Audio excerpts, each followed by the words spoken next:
የተከበራችሁ ወንድሞች እህቶች እንደምን ዋላችሁ? እንደምን ሰነበታችሁ?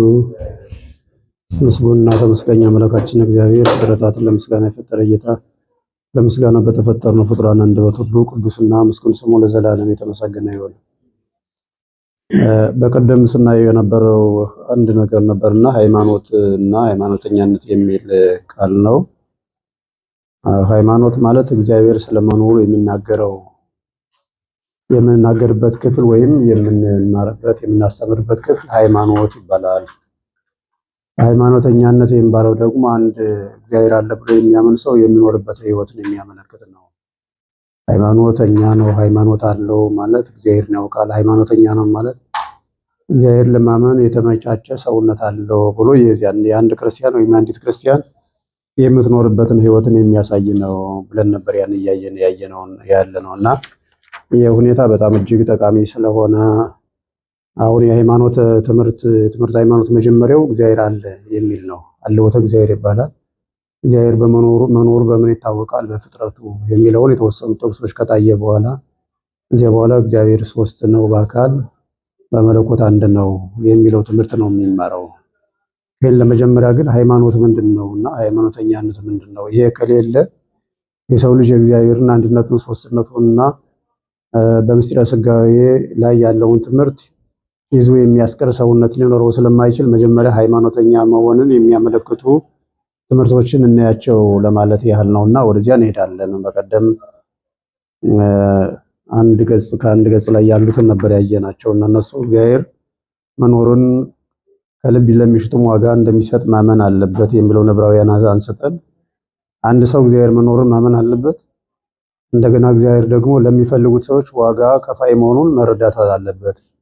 አሁን እኛ እግዚአብሔር አለ እንላለን፣ እውነት ነው እግዚአብሔር አለ። ነገር ግን እግዚአብሔር ዋጋ ከፋይ ነው ከሚለው ላይ ብዙ ትኩረት አናደርግም። ይፈርድብኛል፣ ይፈርድልኛል የሚለው ትልቅ መስፈርት ነው ለሰው ልጅ ማለት ነው። አለ ማለት ሌሎችም አሉ የምንላቸው በእኛ ላይ እርምጃ የመውሰድ አቅም የሌላቸው ቁስ አካሎች ስላሉ ወይም ግዑዛን ፍጥረታት ስላሉ ማለት እንደዚህ አይደለም። አሁን እንደ ተራራው እንደ ሰማዩ እንደ ምድሩ አይደለም እግዚአብሔር አለ ሲባለው ዕለት ዕለት በሚሰሩ በእኛ ህይወት ውስጥ እግዚአብሔር አለ ማለት ነው እንጂ ቆሞ እንዳለ እንደማይንቀሳቀስ ጊዜው እስከሚፈጸም ድረስ እንደሚጸና እንደ አንድ ጽኑ ነገር አይደለም እግዚአብሔር አለ የምንለው። ዕለት በዕለት በውስጣችን ያሉትን ነገሮችን በውጫችን ያሉትን ነገሮችን ከኛ ይልቅ አብዝቶ በሚጠብቅ ህይወት ነው እግዚአብሔር አለ የምንለው። እኛ የማንጠብቃቸውን ስለኛ የሚሆኑ ነገሮች ሁሉ እግዚአብሔር ይከታተላቸዋል። ስለዚህ እግዚአብሔር አለ ስንል እግዚአብሔር ያውቃል። አሁን ብዙ ጊዜ እግዚአብሔር አለ ክፉ ነገር ሲመጣ እንዲህ ሊሆን ይችላል ተብሎ ሲገመት አይ እግዚአብሔር አለ ተብሎ ይተዋል። እውነት ነው። ክፉን ነገር ሁሉ እግዚአብሔር ያስወግድልናል፣ የኛ ጠባቂ እርሱ ነው ማለት ነው። እንዲህ ይሆናል፣ አይ እግዚአብሔር ያውቃል። አሁን እግዚአብሔር ዋናው ስራው እነዚያን ነገሮች ለሰው የሚያስፈልጉትን ነገሮች ሁሉ መስራት ስለሆነ ነው። ስለዚህ እግዚአብሔር አለ ማለት ብቻውን አይደለም። ሰማይም አለ እንዲያውቀው፣ ምድርም አለች። ብዙ ዘመናት ያስቆጠሩ ፍጥረታት አሉ። ፍጡራን ሆነው ሲያበቁ የህልፈታቸው ጊዜ ገደብ ረጅም የሆነላቸው ፍጡራን አሉ። ኃላፊዎች ናቸው፣ ነገር ግን የህልፈታቸው ጊዜ ገደብ ረጅም ነው። ለምሳሌ ምድር ስትፈጠር እኛ አናውቅም፣ ሰማይ ሲፈጠርም አናውቅም፣ አልነበረም በግላችን እንደ ሰውነት ደረጃ እንዳሁን እንደ ግላዊ ህይወታችን ማለት ነው። እነዚህን አናውቅም፣ ሲያልፉም ደግሞ አናውቅም። በኋላ ተነስተን ባጭር የምንቀር እኛ ነን። እነዚህ ከፊት መጥተው እንደገና ከኛ በኋላም ይኖራሉ ማለት ነው። እና እግዚአብሔር አለ ስንል እንዲህ አይነት ቅርጽ ሊሰጠው አይገባም። ዕለት ዕለት ይፈርዳል፣ ያድናል፣ ይገላል፣ ነገሮችን ይከታተላል ማለት ነው እንጂ እግዚአብሔር አለ የምንለው ዝም ብሎ እንዳንድ የማይንቀሳቀስ ነገር እግዚአብሔር አለ ማለት አይደለም። ይኸውን በእውነት ማለት ነው ወደ ህይወታችን ገብቶ ቢሆን እግዚአብሔር መኖሩን ፈራጅነቱን ብናውቀው አሁን ክፉ ነገሮችን ላለመስራት ክፉ ነገሮችን እንዲሁም በራስ ህይወት ሲተገበሩ ለማለፍ ዝግጅት እናደርጋለን፣ ጥንካሬ ይኖረን ነበር። ነገር ግን አለ ከማለት ባሻገር ፈራጅነቱን ብዙ ጊዜ ስለምንዘነገው እኛ ቶሎ ወደ ፍርድ እንሄዳለን ማለት ነው። እና እግዚአብሔር አለ ሲል ትልቁ ዋናው ፈራጅ ነው የሚለው ነው ማለት ነው። በዚህ አረፍተ ነገር ውስጥ ልብ ብለን ካየን ሃይማኖት ማለት እግዚአብሔር የሁሉ መጀመሪያ አልፋ ማለት ነው፣ የሁሉ መጨረሻ፣ ሁሉን በየጊዜው የሚያሳልፍ ኦሜጋ ሁሉን በቃሉ የፈጠረ ከሆነው ሁሉ ያለ እርሱ ምንም ምን ያልሆነ ወደፊትም የማይሆን ሰማዮችና በሰማይ የሚኖሩት ሁሉ በጊዜው የተፈጠሩ የቆይታ ጊዜያቸው ሲያልፍም ቅዱስ ጴጥሮስ በናይሰ ኢዮጴ እንዳየው ግምጃ በውስጣቸው ከሚኖርባቸው ጋር ተክሎ የሚያሳልፋቸው እርሱ ብቻውን ጌታ መኖሩን ማወቅና ማመን ነው። አሁን ይሄ ነው እግዚአብሔር አለ ሀለወት እግዚአብሔር ስንል ይሄን ነው የሚያሳየው። አለ ከመቼ እስከ መቼ? በሰው ልጅ ቁጥር ተፈጥሮ ፍጥረት ተጀምሮ ፍጥረት እስከሚያልቅ ድረስ እግዚአብሔር አለ። በሰው ልጅ ቁጥር ማለት ነው። አሁን እኛ ቁጥር የጀመረው የኛ ተፈጥሮ ሲጀመር ነው። ከዚያ በፊት ዘመን አለ። ያ ዘመን ግን በእኛ ቁጥር የሚለካ አይደለም። አሁን ዘመኑ አለ። ያ ከኛ ተፈጥሮ በፊት የነበረው ዘመን በፀሐይና በጨረቃ ፈረቃ የሚለካ በክረምትና በበጋ ወቅቶች ፈረቃ የሚወሰን በሌሊትና በመዓልት የሚታይ የሚገመት ሳይሆን ስላልሆነ አሁን ጊዜ የለንም። የኛ ጊዜ ክረምትና በጋን ወቅቶች ማለት ነው። ሌሊትና መዓልትን ወይም ሰዓት አንድ ዕለት ተብሎ የሚቆጠረው 24 ሰዓት በዚህ ነው አሁን የኛ ዘመን የሚቆጠረው። ይሄ የመቁጠሪያ ስልት ከሌለ ዘመኑ ራሱ ዘመን የለውም፣ መቁጠሪያ የለውም ማለት ነው። ቀን ከሌለበት ሌሊት ከሌለበት 1 2 3 4 5 የሚባልበት ነገር የለውም ማለት ነው። አሁን ዓለም ከመፈጠሯ በፊት የነበረው ዘመን ፀሐይም ስለሌለ ሌሊትም ስለሌለ 1 2 3 የሚባለው የሰው ልጅ ቁጥር አይሰራም ማለት ነው። ከዚያ በፊት እግዚአብሔር ነበረ። ከዚህ በኋላ አሁን እነዚህ ፀሐይም ታልፋለች፣ ጨረቃም ሰማይና ምድር ያልፋል፣ ቃሌ ግን አያልፍም። በሰማይ ላይ ያሉ ፍጥረታት በምድር ላይ ያሉ ፍጥረታት ሲያልፉ አሁን እነዚህ ጨለማም ያልፋል፣ ብርሃንም ያልፋል፣ ሌሊትም ያልፋል፣ መዓልትም ያልፋል። እነዚህ ካለፉ በኋላ የሚቆጠር ዘመን የለም ማለት ነው። የመጀመሪያውም ዘመን በእግዚአብሔር በኩል የሚቆጠር ነው። የመጨረሻውን ዘመን በእግዚአብሔር በኩል የሚቆጠር ነው። ይህ ማለት እግዚአብሔር ርዝማኔውን የሚያውቀው የሰው ልጅ ግን ልኩን የመጠኑን የማያውቀው ነው። ብርሃንም የለም፣ ፀሐይም የለም፣ ጨረቃም የለም። ለዚያች ሀገር ብርሃኗ ኢየሱስ ክርስቶስ ነው ይላል ዮሐንስ በራእዩ ማለት ነው። ለዚያ ዘመን አሁን የሚቆጠር ዘመን የለም፣ ማይለክት የሌለው ዘመን ነው። ስለዚህ እግዚአብሔር አለ ሰማዮችን የፈጠረ እንደገና አሁን ከዚህ ውስጥ ያሉ ጥቅሶች ስላሉ ሰማዮችን የሚያሳልፋቸው መፍጠርና መነሻ ማሳለፍን ስንመለከት አሁን መፍጠር ከምን አምጥቶ ነው? ማሳለፍ የት ወስዶ ነው? እስኪያልፉ ድረስ ጥንካሬያቸው ምንድን ነበር የሚለው ነው።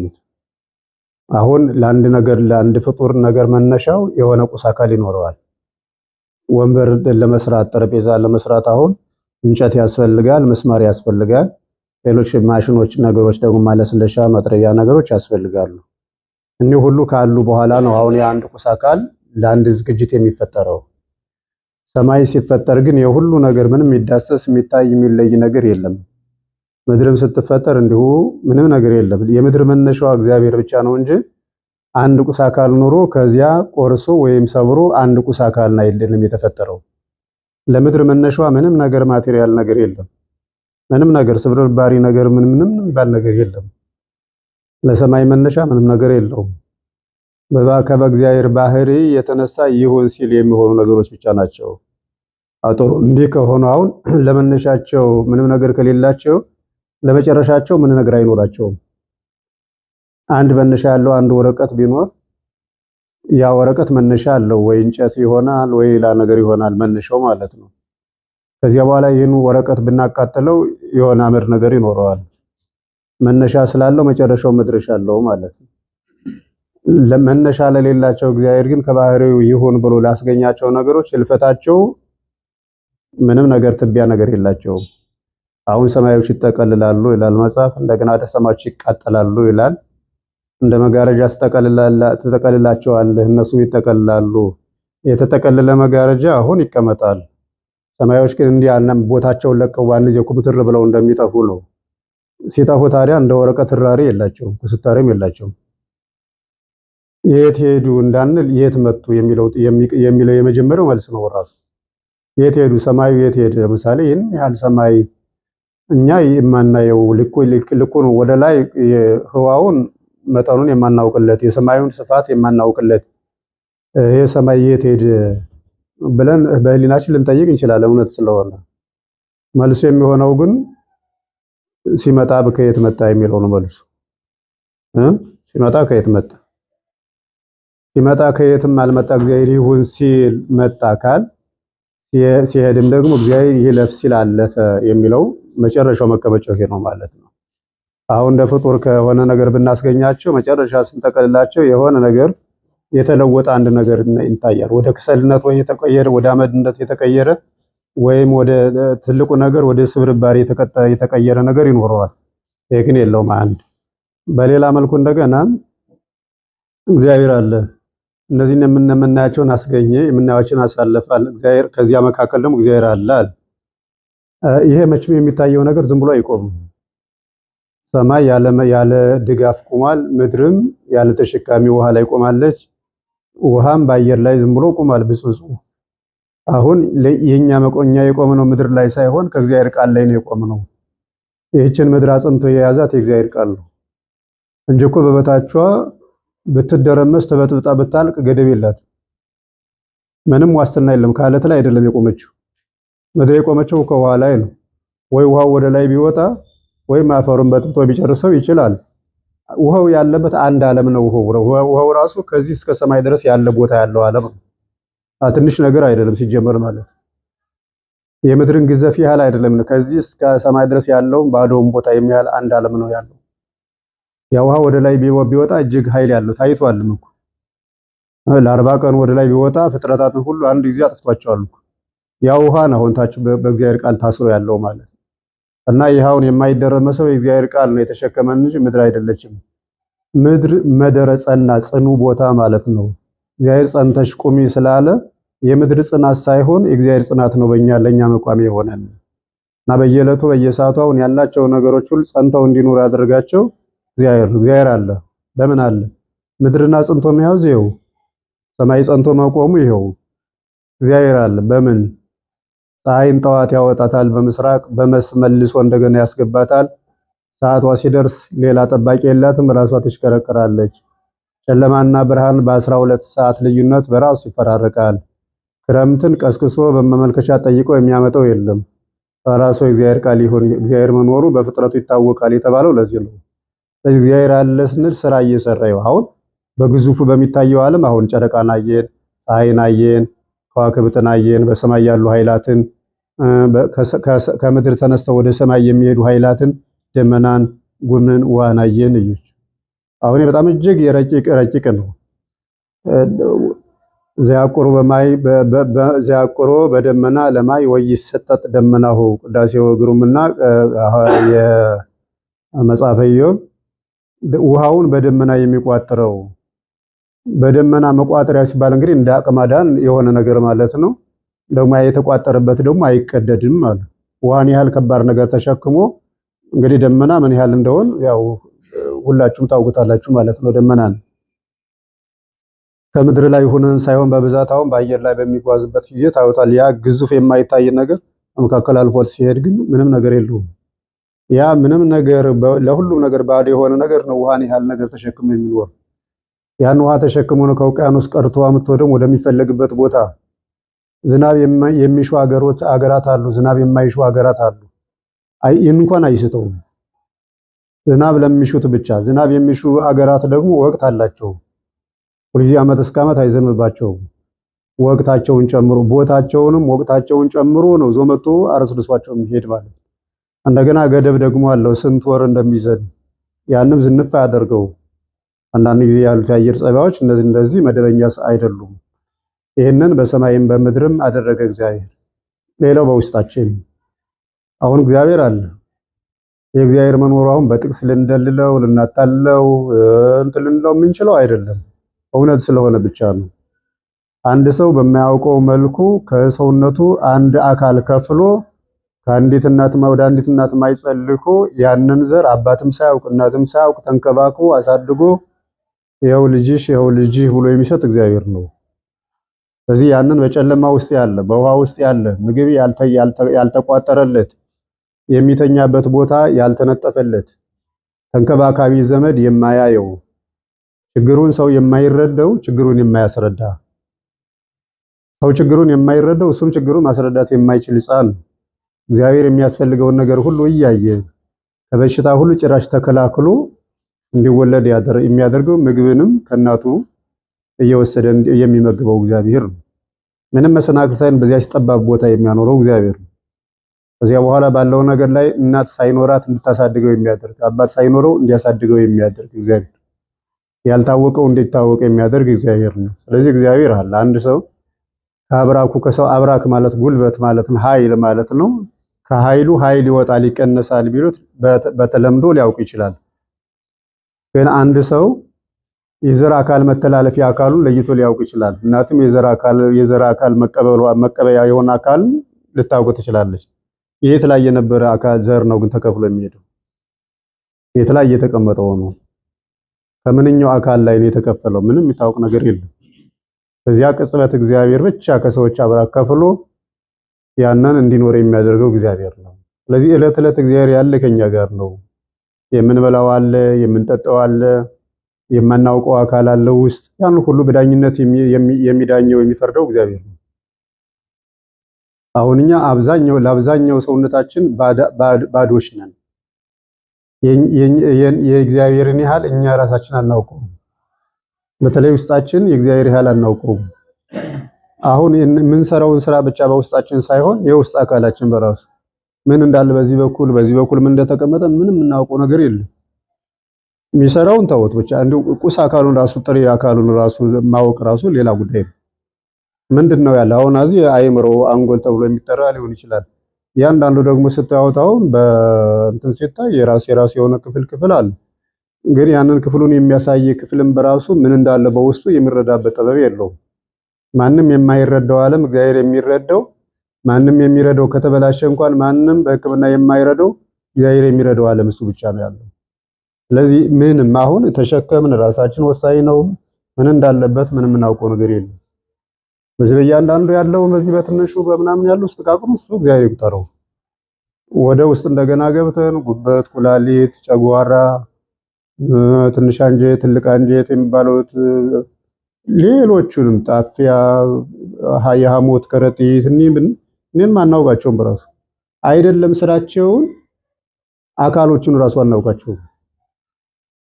ኩላሊት ምን ይስራ ምንም ሰው ሲባል ካልሰማን በቀር ምን ጥሩ ኩላሊት ምናምን ውሃ ያጠራል እንባል ይባል። እሺ አሁን ምን እየሰራ ነው የምናውቀው? አሁን ዝም ብሎ በቲዎሪ ብቻ ነው የምናውቀው። አሁን ምን እየሰራ ነው? ከየት ወደ የት ውሃውን አጥርቶ ላከው? ምን አይነት ቆሻሻ በደም ዝውውር ውስጥ ገጠመው? ያንንስ ወደታች እንዴት አስወገደው? ምንም እናውቀው ነገር የለም። ለራሳችን ፍጹም የለየልን ባዶች ነን በራሳችን። እግዚአብሔር ያውቃል በውስጣችን ስንል ግን እያንዳንዱን ማለት ነው የሚያውቅ አይደለም። ይህንን የምናስበውን ምናምን ሊሆን ይችላል። ይህንን ትልቁን ነገር ሐሳብስ በጣም እጅግ ረቂቅ ነው። ይህን ትልቁን ነገር በራሱ እኛ እናውቀውም ሁሉን ነገር ምን እየተደረገ እንደው እንዲደረጋል ጨጓራ እንዲህ ነው፣ ጉበት እንዲህ ነው፣ ሐሞት እንዲህ ነው ሊባል ይችላል። አሁን ግን በዚህ ቅጽበት የእያንዳንዱ ህይወት ልዩ ስለሆነ የእያንዳንዱ ሰው ህይወት በውስጡ እኒህ ትላልቅ አካሎች ምን እየሰሩ ነው የሚባል ምንም የሚታወቅ ነገር የለም። እግዚአብሔር አለ። ይህን እያሰራ ነው እግዚአብሔር። የደም ዝውውሩን፣ የውስጥ ሴሎቹን፣ የተለያዩ ሰውነት ክፍሎቹን፣ ህዋሶቻችን የሚያስፈልጋቸውን፣ የሚፈልጉትን፣ የሚሰሩትን ሁሉ ጠንቅቆ የሚያውቅ መዛባታቸውን፣ መስተካከላቸውን ሁሉ የሚያስተካክላቸው ዕለት ዕለት የሚያውቅ እግዚአብሔር አለ ማለት ይህ ጌታ ማለት ነው። አሁን ከውጭ አይደለም ስለ አየሩ፣ ስለ መንግስቱ፣ ስለ ሀገሩ፣ ስለ ነፋሱ። ይሄ ግዙፍ ዓለም ነው። የግዙፍ ዓለም ስብስብ የሆነው ረቂቁ ዓለም ነው። ዋናው ትልቁ የእግዚአብሔር መኖሪያ ተብሎ የሚጠራው ማለት ረቀቱ ራሱ እና እግዚአብሔር አለ። አሁን ቅድም ሰማዮች ተፈጠሩ ከምን ምንም ሰማዮች ያልፋሉ ወደየት እንጃ የት ነው ኩስታሪያቸው ምንድነው የሚል ምንም አይታወቅም የመጡበት መነሻ። ስለዚህ እግዚአብሔር መኖሩ ሐዋርያ ቅዱስ ጳውሎስ የተናገረው ወዘያስተሪ እግዚአብሔርን ፍጥረት ዓለም የታወቀ ለፍጥረቱ በፍጥረቱ ከዓለም አስቀድሞ ታይቶ የማይታወቅ እግዚአብሔር ለፍጥረቱ በፍጥረቱ ይታወቃል። ነፋስ ሲወዛወዝ፣ ነፋስን ሲያነፍስ፣ ውሃን ሲያፈስ፣ ብርሃናትን ሲያመላልስ፣ ነፋሳትን ሲያመላልስ እግዚአብሔር የሚያውቀው ሰው ሁሉ ይታወቃል። እነዚህ ምንም ነገር የሌላቸው ዛፎች ሲያድጉ ተንቀሳቃሽ ዛፍ አለው፣ የማይንቀሳቀስ ዛፍ አለው። ማለት ከምድር የተተከለ ዛፍ አለ፣ ከምድር ያልተተከለ ዛፍ አለው። እግዚአብሔር ከምድር ተነስቶ ወደ ምድር ውስጥ ስሩ ያልገባ ተንቀሳቃሽ ዛፍ ሰው ማለት ነው፣ እንስሳት ማለት ነው። አሁን ተፈጥሯቸው አንድ ነው። ተፈጥሯቸው አንድ ነው። የተለየ ነገር የለም። የእንጨት፣ የእጽዋት፣ የአዕዋፍ የእንስሳት፣ የአራዊት፣ የሰው ተፈጥሮ ሁሉም አንድ ነው። ከነፋስ፣ ከእሳት፣ ከውሃ፣ ከመሬት ነው። እነዚያ ወደ ምድር ተተክለው ከምድር ብዙ ነገሮችን ዕለት ዕለት ሲያገኙ፣ የሰው ልጅ ግን ተንቀሳቅሶ ነው ከምድር ውስጥ ያለውን የሚያገኙ። የሰው ልጅ በስሩ ሳይሆን በስራው ነው ከምድር የሚያገኙ። እነዚያ በስራቸው የሚሰበስቡትን የሰው ልጅ በስራው ደግሞ ይሰበስበዋል። የሚበሉ ከምድር የሚበሉትን ነገሮች ስር ወደ ምድር ሰዶ እጽዋት ሲያገኙ የሰው ልጅ በስራው ተንቀሳቅሶ በአየር ላይ እየተመላለሰ በእግሩ እነዚያን ነገሮች ማንጣት ይችላል። ከሰማይ ያለውን ከወደ ላይ ያለው ሁሉም እኩል ያገኙታል ማለት። እኔን የሚመግባቸው የሚረዳቸው ነው እግዚአብሔር ማለት አለ ሲባል በዚህ ይታወቃል። በተለይ ለክርስቲያኖቹ ለሚያምኑ ሰዎች እግዚአብሔር መኖሩ በጣም ቀላል ነው። የሚያጨናንቅ የሚያረብሽ ነገር ምንም ነገር የለውም።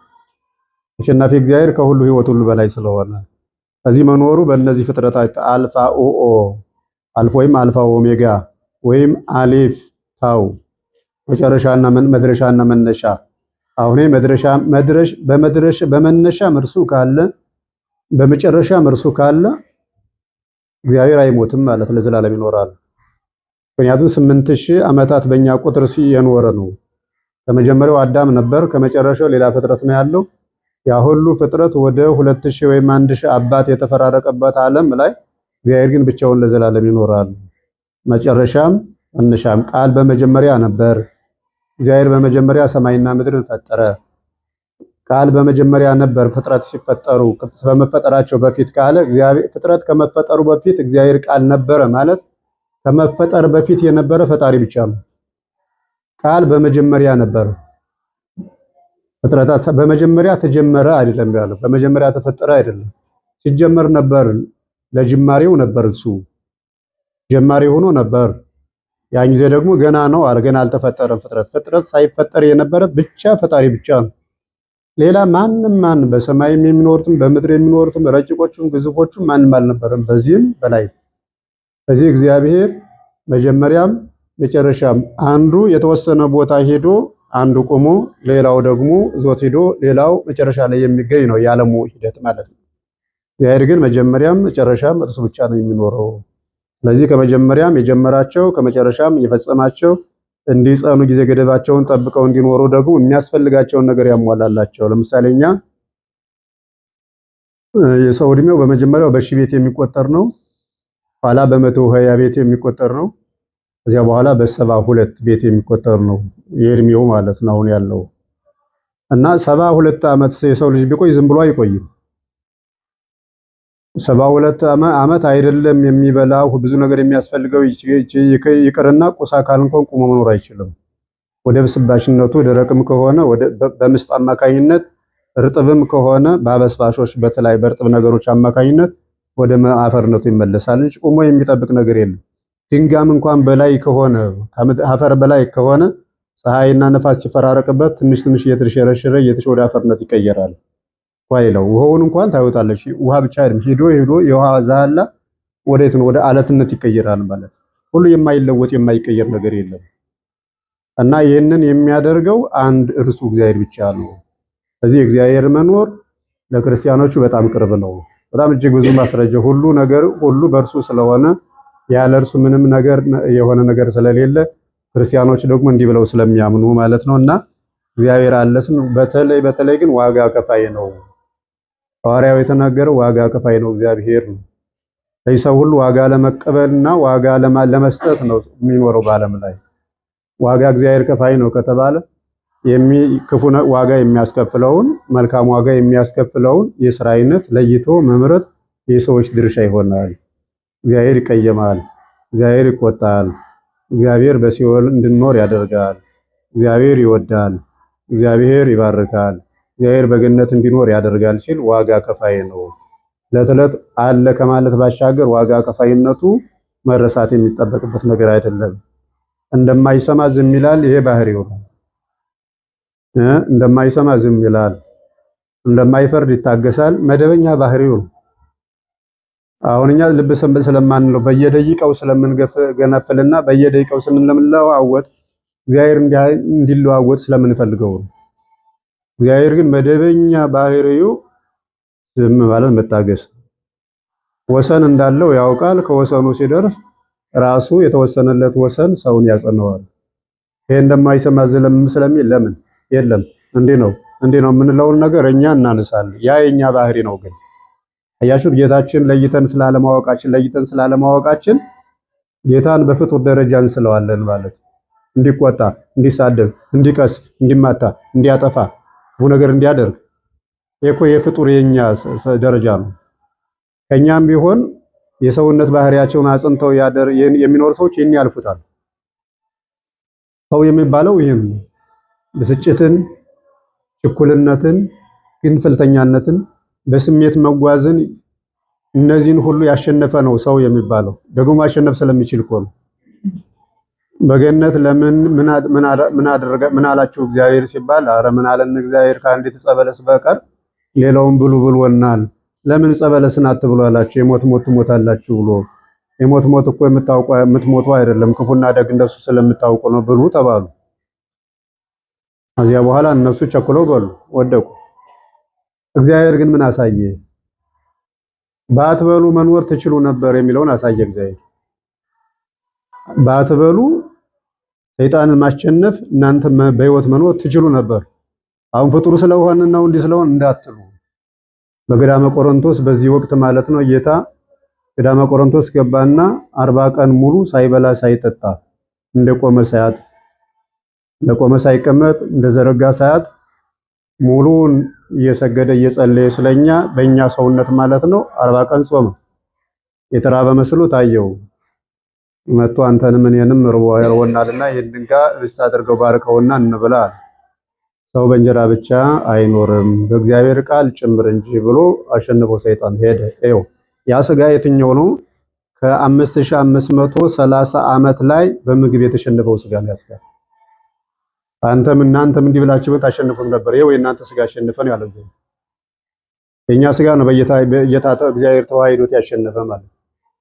ስለዚህ እኛ ስጋ ሁሉን ነገር የማሸነፍ አሁን የምንቀጣው እግዚአብሔር መቅጣት ስለሚፈልግ ለምን አላደረጋችሁም ብሎ ስለሚለን ምንችለው ሁሉ ነገር ምንችለው ስለሆነ ማንኛውም ነገር የምንችለው ስለሆነ ነው እግዚአብሔር የሚቀጣ እንጂ የማንችለውን ነገር እግዚአብሔር አይቀጣም አያደርግም። ይሄው አሳየ። ይህን ትችሉ ነበር። በገንዘብ ተጠልፎ መውደቅንም እምቢ ብላችሁ መኖር ትችሉ ነበር። በትዕቢት ተታሎ መውደቅ እምቢ ብላችሁ ትችሉ ነበር።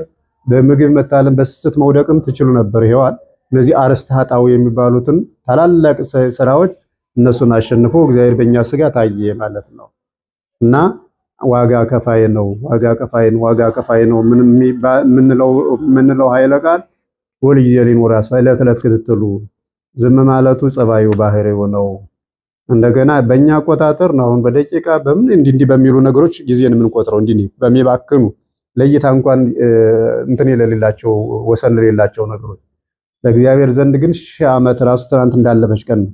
70 ዓመት ማለት እኛ ምንም ነገር 7 ሰከንድ ማለት በ7 ሰከንድ ውስጥ አይደለም አንድ ትዕግስተኛ ሰው አንድ ቁጡ ሰው እንኳን ሊታገስ ይችላል። እንኳን እግዚአብሔር በዚህ ሰከንድ ነው ለምን አልፈረደም ብለን ራሱ የለም የምንለው ማለት ነው።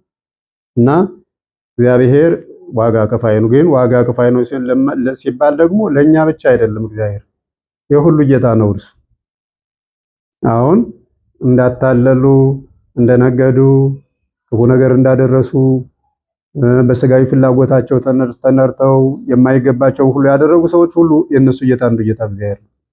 አንዱ ጌታ የሁሉ ጌታ ነው ጳውሎስ። አንዱ ጌታ የሁሉ ጌታ ነው። ለሁሉም እንደ ስራው ዋጋውን ይከፍለዋል።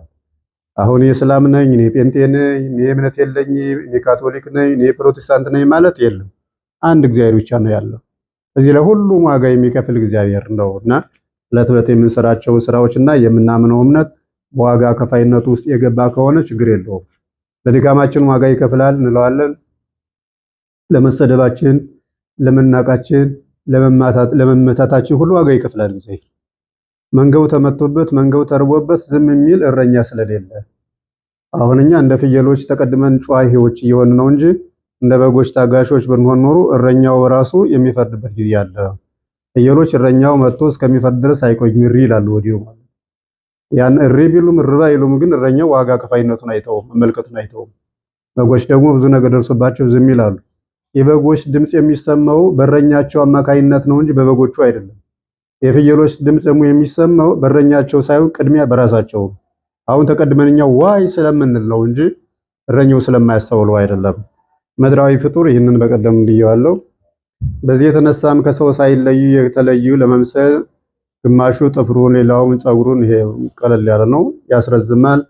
ፀጉሩን፣ ጥፍሩን፣ ፊቱን እንኳ ሳይቀር ጌታው ከቀባው ቋሚ ቀለም ላይ በቶሎ ፈጥኖ የሚጠፋና ተጓዳኝ ችግር የሞላበት ዕለታዊ ቀለም ይቀባል።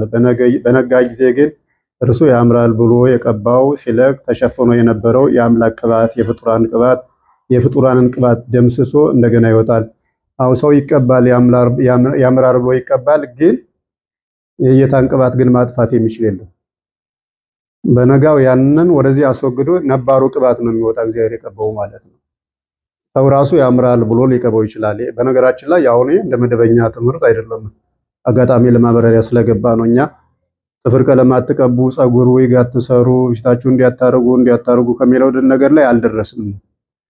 ይሄ በጣም ከታች ያለና አሁን እኛ ህይወታችን ብቻ ወደ እግዚአብሔር መለስ ትልቁ ነገር ነው። የሁሉም ነገር ደረጃ አለው። እነዚህ ጥቃቅን ነገሮች ራሳቸው ባለቤቶቹ ራሳቸው ይተዋቸዋል። ትልቁ የቤተክርስቲያኒቱ ድርሻ ግን ህይወት ከእግዚአብሔር እንዳይለይ ነው። እዚህ በታች ያለው ሰው እያየው ራሱ የሚተውሉ እና ቀለም ከተቀባሽው እንዲያትበሩ ሊሆን ይችላል። ግን እኔ ግን አላየውም መሰረቱ ማለት ነው። ቢሆንም ግን ደግሞ በጣም እንደ ተራ ነገር ነው። ቢገባም ባይገባም በጣም ዝቅተኛ ነገር ነው። ሰው በዝሙትና በስርቆት በሐሰትና በክደት ዓለም እየዋኘ እያለ አሁነታች እዚያ ጥቃቅን ነገር ላይ መባከን ጊዜን መጨረስ ትንሹን ነገር አጉልቶ ማሳየት በመሰረቱ ትልቁን ነገር እንዲጠፋ ያደርገዋል። የትንሹ መጉላት ትልቁን ይደመስሰዋል። እኛ ስለ ቡና ስንነጋገር ስጋ ወደሙ ይተዋል።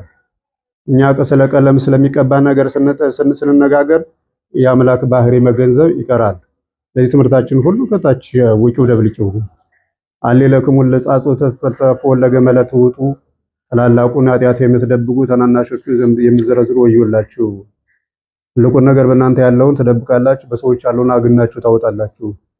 ቢፈቀድም ባይፈቀድም ግን አይቶ የሚታለፉ ቤትስ ላይ ስራ ቦታ ውስጥ አሉ።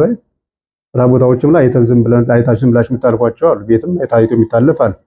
ካክን ሲሆን ከመናገሩ አለመናገሩ የተሻለ ስለሚሆን መናገሩ ያን ሁኔታ አባበሱ በሌላ ገጽታ ሊገልጸው ስለሚችል ከመናገራችን አለመናገራችን ስለሚችል አንዳንድ ጊዜ ታይቶ ዝም ታለፈ ጊዜ አለ። እናንም ጥሮች ናቸው አይደሉም ብንላቸውም ግን ከዚህ የደረስንበት ሁኔታ ስለሌለ መጀመሪያ ቅድማ ልንሰጠው የሚቻለው የህይወት ጉዳይ አለ ማለት ነው።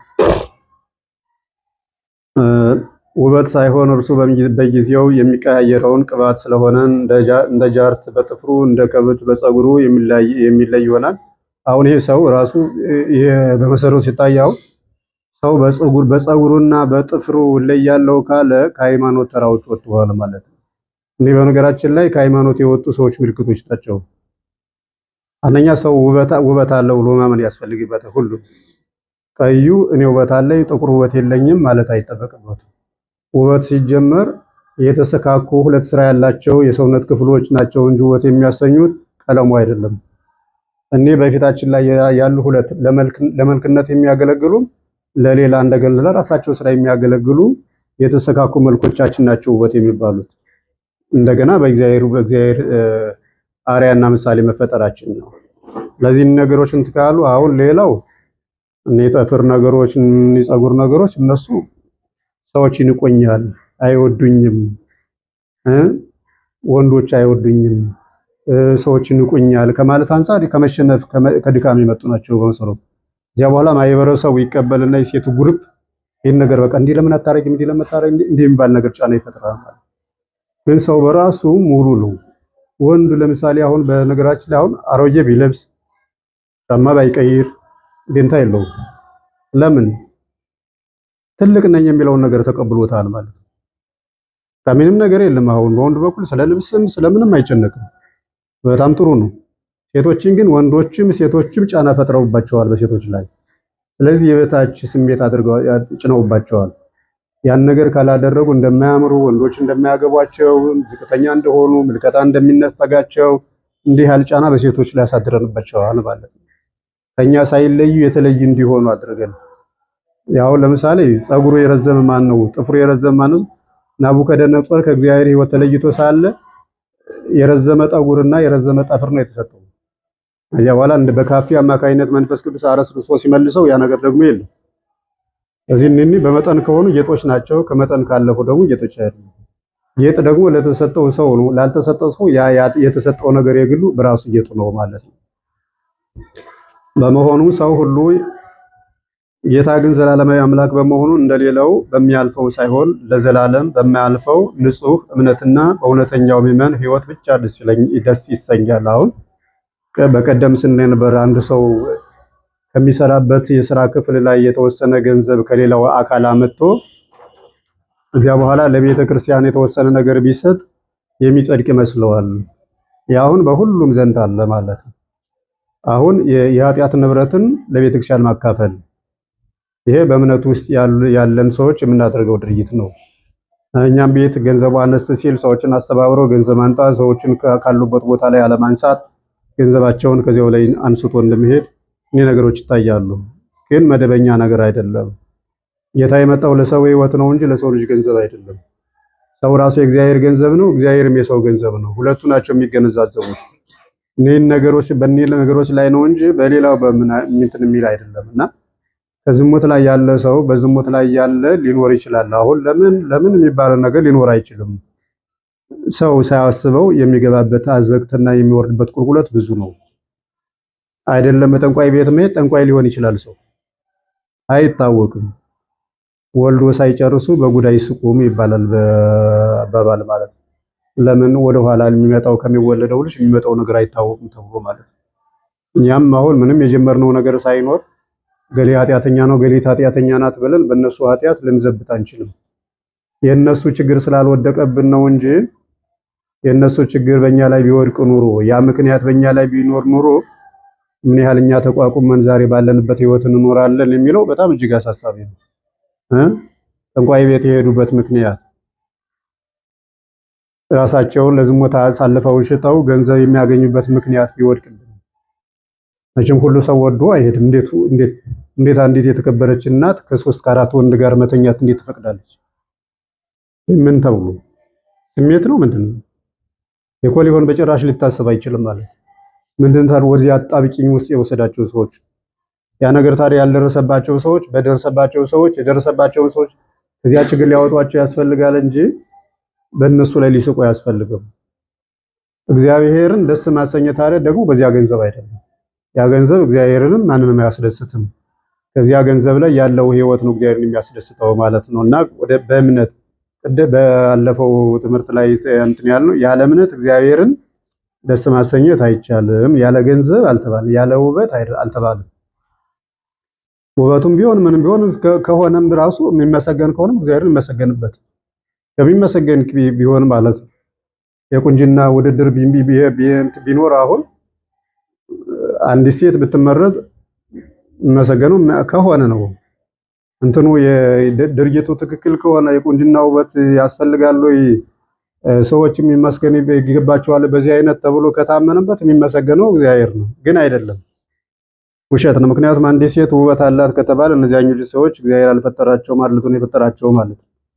የውበት አመለካከት ልዩነት ነው። ስለዚህ አንዱ እንዲጥሩ ነው ሲባል በጅምላ ወደዚያ ነገር እየተሄደ ካልሆነ በቀር ውበት የሌለው ሰው የለም። እግዚአብሔር ግን ደስ የሚሰኘው እርሱ በእኛ ላይ ባስቀመጠው አይደለም፣ እንድንሰራ ፈቅዶልን በሰራነው ስራ ላይ ነው እንጂ በማይቀየረው ስራ ላይ አይደለም። አሁን የሁሉ አካል የሚቀየር አይደለም። ስለዚህ እኛ ልንመሰገንበት ልንጸድቅበት አንችልም። በውስጥ ግን የተጀመረ አካል አለ። እኛ እንድንሰራው የተሰጠ የውስጥ ሰውነት የውስጥ ሰብና አለ። እሱን አጠንክሮ ቅርጽ በማስያዝ ላይ ነው ጽድቅ ያለው እንጂ አሁን በውጫዊ አካል አይደለም፣ በውስጣዊ አካል። እናንተ ሴቶች ኃይለ ጴጥሮስ ውጫዊ ጸጉራችሁን አታሸልሙ ውስጣችሁን ነው እንጂ ይሄ ምንም የተጎነጎነ ቢጎነጎኑ ቢፈታ ባዶ ቢሆን ያው ነው፣ ምንም ነገር የለውም። በውስጥ ግን ገና የተጀመረ ያልተፈጸመ ሌላው ቦታ አለ። ያን እና እግዚአብሔር በእምነት ነው ደስ የሚሰኘው። እምነቱ ደግሞ አለ ይፈርዳል፣ እግዚአብሔር አንድ ነው፣ እግዚአብሔር ሶስት ነው ብሎ ማለት ጥርት ያለ ነገር ማለት ከምንም ነገር ያልተቀላቀለ ከምንም ነገር ሲባል ምንድነው አሁን ሲደክመን ሌላ ሳይደክመን ሌላ ብናደርገው ከቅድም ካልኳቸው ከጥንቆላ ጋር ከጣዖት ጋር የሌሉ አምልኮት አሁን አንድ አካባቢዎች ምንድነው በተለያዩ አካባቢዎች የተለያዩ የማይታወቁ በህብረተሰቡ መካከል የሚታወቁ በይፋ ግን የማይታወቁ ብዙ ደባል ሱሶች አሉ። እንደ ዛር ያሉ እንደ ቡላድ ያሉ እንዲህ በውስጥ ለውስጥ ያሉ የሚያዙ ነገሮች አሉ። እግዚአብሔር ነው አምልኮቱ አምላኩ። ነገር ግን ለነዚያ ብዙ ዋጋ ሲከፍሉ የሚኖሩ አሉ። ይህንን ነው እግዚአብሔር ያለ እምነት ደስ ማሰኘት አይቻልም። አንድ በኩል ሰይጣን ይፈርዳል፣ ሰይጣን ያደህያል ካል እግዚአብሔር ደግሞ የሁሉ ፈራጅ ነው ካል ለሁለት ጌቶች መገዛት አትችሉ። እምነት ማለት ጥርት ያለ በቃ እግዚአብሔር አንድ ነው፣ እግዚአብሔር ሶስት ነው፣ እግዚአብሔር ፈራጅ ነው፣ ያለሱ ሌላ ምንም ነገር የለም በሰማይም በምድርም ካለው ሁሉ ብሎ ማመን ማለት ነው። እግዚአብሔር አለ ብሎ ማመን ወይም መኖሩን ማወቅ ይላል ዝርዝሩ። እግዚአብሔር አለ ብሎ ማመን ወይም መኖሩን ማወቅ ለአንድ ሃይማኖተኛ ሰው ተገቢ ሊሆን ሲሆን አለ የሚለው ቃል የሚያመለክተው የሚያልፍበትን ቀን ገና እንደሚጠብቅ ግን እስካሁን እንደተፈጠረ እንዳለ ቁስ አካል ያሁኑ መኖሩን ሳይሆን አሁን ጌታ እየሰራ እንዳለና ወደፊትም እየሰራ የሚኖር መሆኑን መገንዘብ ነው። አለ ማለት ነው። እግዚአብሔር አለ አሁንም እየሰራ ነው። አባቴ እስካሁን ይሰራል፣ እኔም የአባቴን ስራ እሰራለሁ። እግዚአብሔር አለ ማለት አሁን እየሰራ አሁን ሰማይ አለ የሚጠበቅበትንም ይሰራል። እግዚአብሔር ከሰማይ እንዲገኝ ያደረገውን ያለውን ይሰራል። ነገር ግን ሰማይ እልፈቱን እየጠበቀ ነው ያለ። የእልፈቱ ጊዜ ስላልደረሰ ነው እንጂ ሰማይም እንደኛ በ70 በ60 በ40 ዓመት እንደምናልፈው ሰዎች ያልፋል። የጊዜው ርዝማኔ እግዚአብሔር የለካለት ያስቀመጠለት ምህዋሩ ገና ስለሆነ ብቻ ነው። እግዚአብሔር አለ ስንል ከነዚህ መለየት ነው። እግዚአብሔር አለ ለዘላለምም ይኖራል። ዛሃሎ ወይ ሄሉ ያለ የሚኖር እግዚአብሔር ስራ እየሰራ ደግሞ የሚኖር ማለት ነው። አለ ስንል እኒህን ማወቅ ነው መገንዘብ ያለብን ማለት ነው። ቅድም በጣም ብዙ ነው የዘረዘሩት። በውስጣችን፣ በውጫችን፣ በሰማይ፣ በምድር፣ በባህሩ፣ በጥልቀቱ ዘር ለመተካት ያለውን ሂደት እኒህን ነገሮች ሁሉ የሚሰራ እግዚአብሔር ነው። ቅድም ከምናውቅ በእኛ ውስጥ እኛ ከምናውቀው ይልቅ እግዚአብሔር የሚያውቀው ይበዛል ነው። ይሄ እውነት ነው። እኛ የምናውቀው ትንሽ አካል ውጫችን ነው። ውጫችንም ቢሆን በመሰረቱ በፊት ከዚህ ከጉልበታችን በታች ያለውን አካል ካልሆነ በቀር ሙሉ ሌላውን አይተን አናውቅም። በስተጀርባ ግማሽ አካል አለ፣ ጭራሹን ማናውቀው ብዙ በውስጥ ያለው ሌላ፣ በአእምሮ ውስጥ ያለው ሌላ፣ ዘር ለመተካት ያለው ሂደት ሌላ ነው። ለዚህን ሁሉ ግን ጥርት አድርጎ የሚያውቅ እግዚአብሔር ነው እና እግዚአብሔር አለ ስንል ቅድም ዋጋ ከፋይ፣ አሁን ደግሞ ስራ እየሰራ መኖሩን እንጂ የህልፈት ጊዜውን እንደሚጠብቅ ማለት አይደለም። አንዳንድ ጊዜ በዚህ ዛሬ ስንት ዓመት እንደሆነ አላውቅም፣ ጃፓን አካባቢ 130 ዓመት የኖሩ እናት ተብሎ እንዲህ በጣም ሲነገርላቸው ነበር።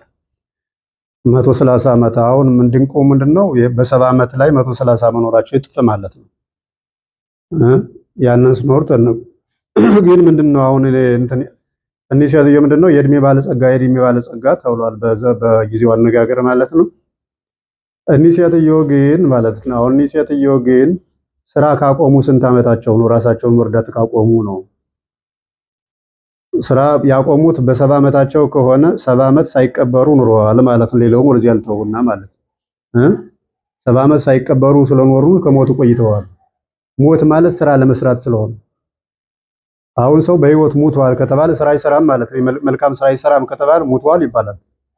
በሌላ አነጋገር አዳም የሞተ በ7 ዓመቱ ነው ተብሎ ይነገራል። ማለት ስራ መስራት ያቆም ከእግዚአብሔር ጋር ያለውን ስራ መስራት ያቆም በ7 ዓመት እስከዚያ ድረስ ይሰራል ነበር። ያ በኋላ ግን የነፍስ አስከሬን ተሸክሞ ጊዜ እስኪደርስ ድረስ መቆየት ነው እንጂ ምንም ነገር ስራ የለም ተብሎ ይነገራል። ስለዚህ እንዲህ አይነት አሁን ሰው ሲኖር ስራ ካቆመ ሰው ሙቷል ማለት ነው። በ70 ዓመቱ ስራ ትቶ አልጋ ላይ ከቆየ ሰው መከራው በዛ እንጂ ሰው በሰውነቱ ደረጃ ቆየ ማለት አይቻልም። ስራ የሚሰራ በአንዳንድ ሰው ደግሞ እስከ 60 ዓመቱ ድረስ ሁሉንም የጽድቁንም ስራ ሰርቶ የዓለሙንም ስራ ሰርቶ የዓለሙ ሲባል መውጣት መውረዱ ማለት ነው ዓለም የሚባለው እሱን ሰርቶ 60 ዓመት ከኖረ ሰው በጣም እጅግ ረጅም እድሜ ነው። ስራ እየሰራ ከተጠቀመበት ማለት መልካሙ ስራ እየሰራ ከተጠቀመ ረጅም እድሜ ነው። በመነገራችን ላይ አሰልችም ነው። 60 ዓመት ኑሮ 60 ዓመት ሙሉ አንድ ሰው በአድካሚና በመንፈሳዊ ስራ መኖር አይችልም። ልሂድ ከክርስቶስ ጋር ልኖር እናፍቃለሁ፣ በዚያ መኖር ለኔ መልካም ነውና ይላል። 60 ዓመት ሙሉ እየተቀጠቀጡ እየሞቱ እየተነሱ መኖር በጣም ከባድ ነው። ምናልባት ከሌላው ህይወት ተመልሶ ወደዚህኛው ህይወት በአዲስ መጥቶ ትንሽ ጊዜ ከሆነ እጅግ ቀላል ሊሆን ይችላል። ግን በመከራ 60 ዓመት መኖር፣ 70 ዓመት መኖር፣ 80 ዓመት መኖር በጣም እጅግ ከባድ ነው እና ባለው እድሜ ላይ ሰርቶ መኖር። ስለዚህ ነው ሊቁ ቅዱስ ያሬድ ከመዝሙረኛው ቃል በመነሳት አምላክ ነሰ ኃይለነ አምላክ ነሰ ጽዮንነ አምላክ አሕዛብ እብነ ወጸኪነት ይኮን። የኛ አምላክ ጆሮ እያለው የማይሰማ ዓይን እያለው የማያይ አንደበት እያለው የማይናገር ከእንጨትና ከድንጋይ ሰዎች የሰሩት ሳይሆን ለተበደሉት የሚበቀልላቸው የተዋረዱትን ከፍ ከፍ የሚያደርጋቸው የተራቡትን ከበረከቱ የሚያጠግባቸው ኃይልና መጠጊያ የሚሆነን ብርቱና ጠንካራ ነው እያለ ያወደሰው ይላል። አሁን እኛ አምላክ እንዲህ ነው በስራ ነው ያለ ማለት አሁን ያ ግዑዝ ከዚህ አይን ቦሞ ይሬዩ እዝን ቦሞ ይሰሙ አንፈ ቦሞ ያጸኑ ጆሮ አላቸው አይሰሙም፣ እጅ አላቸው አይዳስሱም፣ እግር አላቸው አይሄዱም፣ የሰሯቸውም እነሱም ራሱ ከንቶች ናቸው ከተባለላቸው የተለየ አለ ስንለው ኃይልና ብርታት የሚሆን መጠያችን ነው። እንደ አሕዛብ የእንጨትና የድንጋይ ውቅርና ልዝብ አይደለም አምላካችን። ስለዚህ እነዚህ አሁን ጊዜ ይቆጠርላቸዋል። አጵሎን ስንት ጊዜ እንደኖረ ታውቃላችሁ። በአቴና የነበሩትም ስንት ጊዜ፣ በግብፅም የነበሩት በፋርስም የነበሩ ስንት ጣዖቶች ነበሩ።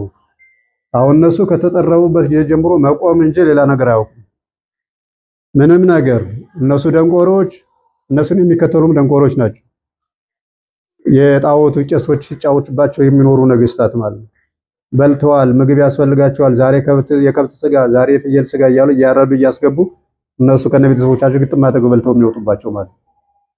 እዚያ በኋላ ነው ብስሎቹ ገብተው አመድ ነስንሱና ሲነሱ ምግብ አቅርቡና አመድ ነስንሱና ማን በልቶት እንደሚያድር እዩዋቸው ብሎ ያስገብተው አንድ ጊዜ። እዚያ በኋላ ምግቡ ገባ፣ አመድ ተነሰነሰ ሳያውቁት ጠዋት ሲከፈት የሰዎቹ የቄሶቹ ዱካን አለ። ከነ ሚስቶቻቸው ከነ ልጆቻቸው እየገቡ ሁሉ ጊዜ እየበሉ ማለት ነው። የሚያመልኳቸው ደንቆሮች እነሱም ደግሞ በሉብን እንኳን ማለት አይችሉም፣ እንኳን ምግብ ሊሰጡ ማለት ነው። ያን የቀረበላቸው ሌሎች በልተውባቸው የሚል እንዲህ አይደለም አምላካችን አለ ማለት እዩት። እንዲህ አይደለም አሁን እንደተበገረ ጣዖት አይደለም አለ ማለት ሁሉን ነገር ለሰዎች አስቀድሞ የሚያውቅ አምላክ ማለት ነው። እናም እግዚአብሔር አለ ሲባል ይላል እየፈጠረ እየመገበ የሰውንም ስራ እየተመለከተ ለሚሰራ ስራን ለሰራተኛ ለሰራ ዋጋን እየከፈለ ለዘሪ ዘርን የሚሰጥ እግዚአብሔር ማለት ለዘራ በረከትን የሚያድል እግዚአብሔር። አሁን ገበሬ ይሄዳል ይመላለሳል። ከገበሬው ይልቅ የግብርናውን ስራ የሚሰራው እግዚአብሔር ነው። እግዚአብሔር አለ። ገበሬው መጀመሪያ እንዲህ አድርጎ መጀመሪያ ዝም ብሎ ተነስቶ አይዘራም። ከወፍ አእላፍ አውታ አብላይ ብሎ የሚደፈው እምነቱ እግዚአብሔር ነው። ወስዶ የቀበረው ስንዴ የት ላይ እንደገባ ያውቀውም። አፈር የተጫነው አለ፣ ድንጋይ የተጫነው አለ። ምግብ አያቀበለውም። ለዚህ ኃይል የለውም ገበሬው። ኃይል ስለሌለው ኃይል ላለው እግዚአብሔር አሳልፎ ነው የሚሰጥ። ከዚያ በኋላ ኃይል ያለው እግዚአብሔር ነው አፈሩ እንዳይጫነው የሚያደርግ፣ በአፈሩ ውስጥ ያለው ምግቡን የሚያመጣለት፣ ውሃ የሚያዘንብለት፣ የሚቀዳለት፣ አረንጓዴ አካል የሚሰጠው፣ ዛላ እንዲስብ የሚያደርገው አካል የሚቀርጽለት፣ አበባ የሚያመጣለት፣ ፍሬ የሚያመጣለት እግዚአብሔር።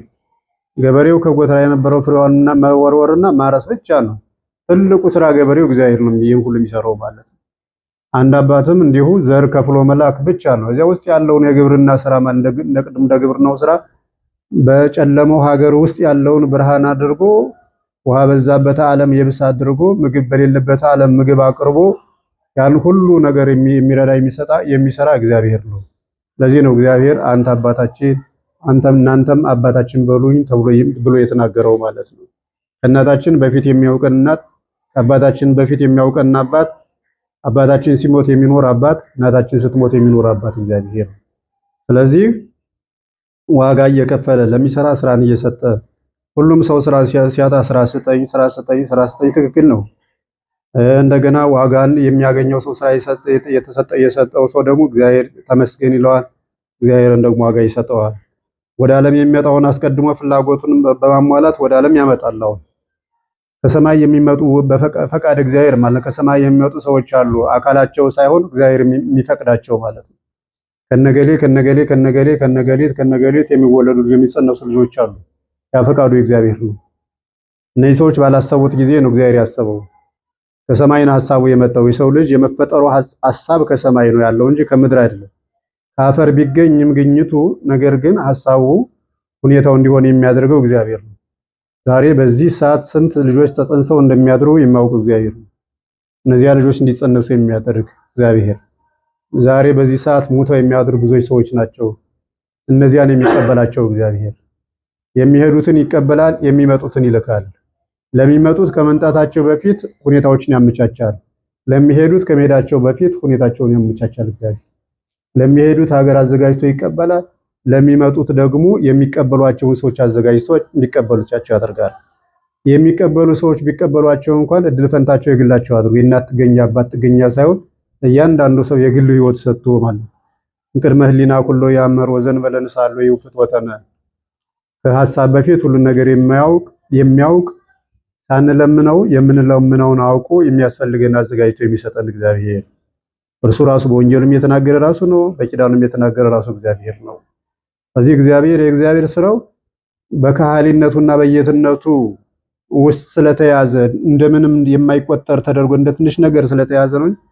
የእግዚአብሔርን ስራ ዓለም በሙሉ ያለው ሰው ቢሰማራ የሚሰራው አይደለም። ሰው እንኳን ይስራው ቢባል ማለት ይህን ሁሉ ዓለማት የሚሰራ የሚመግብ ጌታ እግዚአብሔር ነው።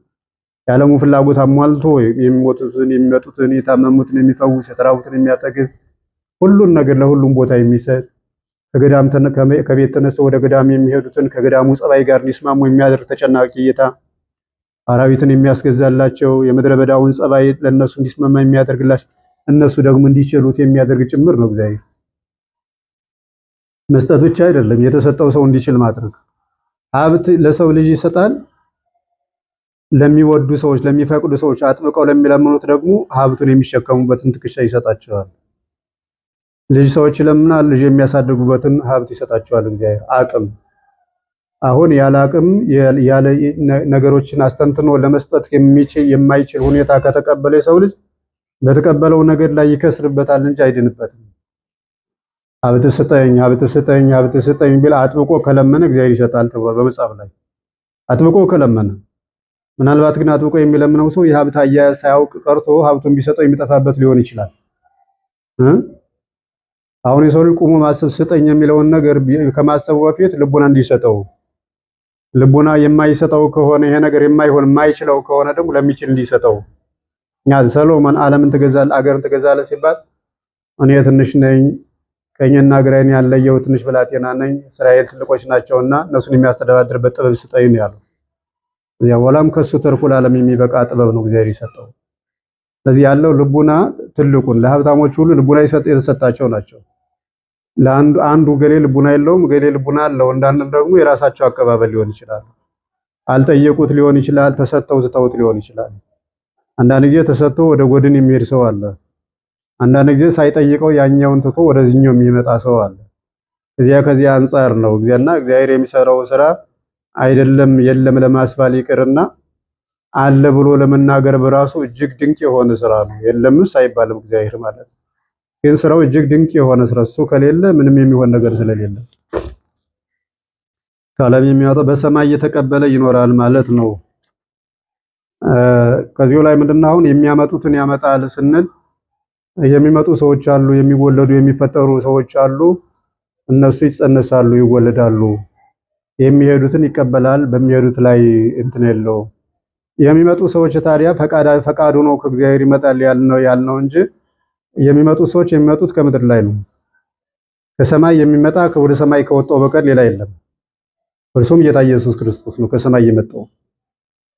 ስጋን ከመቤታችን ቢነሳም እንኳን አካላዊ ቃል ግን ከሰማይ ነው የመጣው። ስጋ አይደለም ከሰማይ ነው የመጣው ማለት። ስጋ ከመቤታችን የተገኘ እርሱ አምላክ ከሰማይ መጣ። ምድርም ቦታው ሆኖ ስለ ልዕልናው ነው ሰማይ የምንለው እንጂ ከምድር የለም ማለት አይደለም።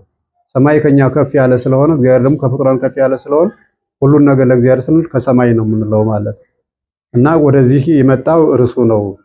እሱ ከሰማይ፣ ሌላው አካል ግን ከምድር የተገኘ ነው። ከምድር ተገኝቶ በእግዚአብሔር አርአያና ምሳሌ ተፈጥሮ እግዚአብሔርን ክብር ወርሷል። ከሰማይ የመጣ ግን ጌታ እግዚአብሔር ብቻ ነው። የኛም ነፍሶች የሚቀዱት አሁን የሁላችን ስለሆነ ነፍሶች አልኩኝ የሚቀዱት ከእናት ከአባቶቻችን ነው። ስጋም የሚከፈለው ከእናት ከአባት ነው፣ ነፍስም የሚከፈለው ከእናት ከአባት ነው። ሌሎች በሌላ እምነት ያሉ ሰዎች ነፍሳት ብቻቸውን ይቀመጣሉ፣ ብዙ ነፍሳት ተፈጥረው ይኖራሉ። ከዚያ በኋላ ሴት ለመውለድ ስትደርስ ወንድም ለመውለድ ሲደርስ ካለመጠን አድርሰው አንድ ላይ ሲኖሩ ከዚያ ከተቀመጡ ነፍሳት እያመጣ ይሰጣቸዋልና ከዚያ በኋላ ይወለዳሉ የሚል ሰዎች አሉ። የኛ እምነት አይደለም፣ እሱ እውነትም አይደለም ማለት ነው። ይሄ እንደ ቡዲዝምም ጠጋ ያለ ነው በመሰረቱ፣ እንደ ሂንዱይዝምም እንደነሱም ጠጋ ያለ ነው የሃይማኖት ስለተባለ። ግን ከአባት የሚከፈለው ዘር ከእናት የሚከፈለው ዘር ህይወት ያለው ማለት ህይወቱ ደግሞ ነፍስም ያለው ማለት ነው። ያቺ ከእናት የተገኘችው እናትና አባት ሲፈጠሩ የተገኘችው ነፍስ ወይም አዳምና ሔዋን ሲፈጠሩ የተገኘው ነፍስ በዘር አማካኝነት ለልጆች የሚሰጥ ነው። የሚከፈለው ዘር ህያው ነፍስ ያለው ደመ ነፍስ ያለው ብቻ ህያው ነፍስ ያለው ወደ እናት የሚላከው ከእናት የሚገኘው ህያው ነፍስ ያለው ነው እንጂ ባዶ ስጋ አይደለም። በስሎተ መልክ ብቻ በአርባ ቀኑ ይቀርጻል እንጂ ነፍስ የሚቀደው ግን ከእናት ከአባት ነው ማለት ነው። እና ነፍስ ከሌላ ቦታ የሚመጣ እንዳይመስልን ማለት ነው። ነፍስም ከእናት ከአባት ነው የሚገኘው። እናት አባት ነፍስ ስላላቸው ከነሱ የሚወለደው ሁሉ ነፍስ ያለው ነው። ከብት ደመ ነፍስ እንጂ ነባቢት ነፍስ ስለሌለው ከከብት የሚቀደው ሁሉ ደመ ነፍስ ብቻ እንጂ ነፍስ የሌለው ነው። ነፍስ ካለን የሚቀደው ነፍስ ያለው፣ ነፍስ ከሌለው የሚቀደው ነፍስ የሌለው። የእንጨት ፍሬ የሚያፈረው እንጨትን ነው። የእንስሳት ፍሬ የሚያፈረው እንስሳትን ነው። የሰው ፍሬ የሚያፈረው ሰውን ነው። ሰው ማለት ደግሞ ነፍስና ስጋ ያለው ማለት ነው። ከሌላ ከእናት ከአባታችን ውጭ ሌላ የሚጨመርብን ነገር የለም። ግልጽ ነው አባባል። ከእናት ከአባት ዘር ውጭ ሌላ ማለት ነፍስ ከሌላ ቦታ መጥቶ የሚጨመር አይደለም። መጀመሪያ እግዚአብሔር አፈርን፣ ነፋስን፣ ውሃን ፈጥሮ ሰው አድርጎ በአፍንጫው የሕይወትን እስትንፋስ ስፍ ሲልበት ሕያው ነፍስ አድሮበታል። ከዚያ በኋላ ከዚያ ሕያው ነፍስ ካደረበት አካል የሚቀደው በዘር አማካይን ማለት ነው የሚቀደው ዘር ምንጊዜም ሕያው ነፍስ ያለው ይሄ ነፍሶቻችን ከእናት ከአባቶቻችን የሚቀዱ ናቸው። ከሌላ የሚመጣ ነገር የለም ማለት ነው። ስለዚህ ነው ሐዋርያው ዮሐንስ ለተጠመቀ ከሕይወት ውሃ ምንጭ ያለ ዋጋን እሰጠዋለሁ፣ ድል የሚነሳ ይህን ሁሉ ይወርሳል በማለት መልካም የሰሩ ሰዎች መልካም ዋጋ እንዲያገኙ የተናገረው ማለት ነውና እግዚአብሔር ዋጋ እየከፈለ ይኖራል አለ እየፈጠረ አሁን ማለት ነው። ዝም ብሎ አለ ጥቅሶች አሉ። እግዚአብሔር አለ እግዚአብሔር አለ አይደለም። ዋናው ምን እያደረገ ነው የሚኖረው? ለምን ነው የሚኖረውስ? ለኛ ህይወት ነው የሚኖረው። አለመኖር በሱ ዘንድ ባይኖርም እየሰራ ሲኖር ደግሞ የሚሰራው ስራ እጅግ ብዙ ስራ ነው። እርሱ ያን ስራ ባይሰራ ዓለም መንቀሳቀስ የምትችልበት ነገር የላትም።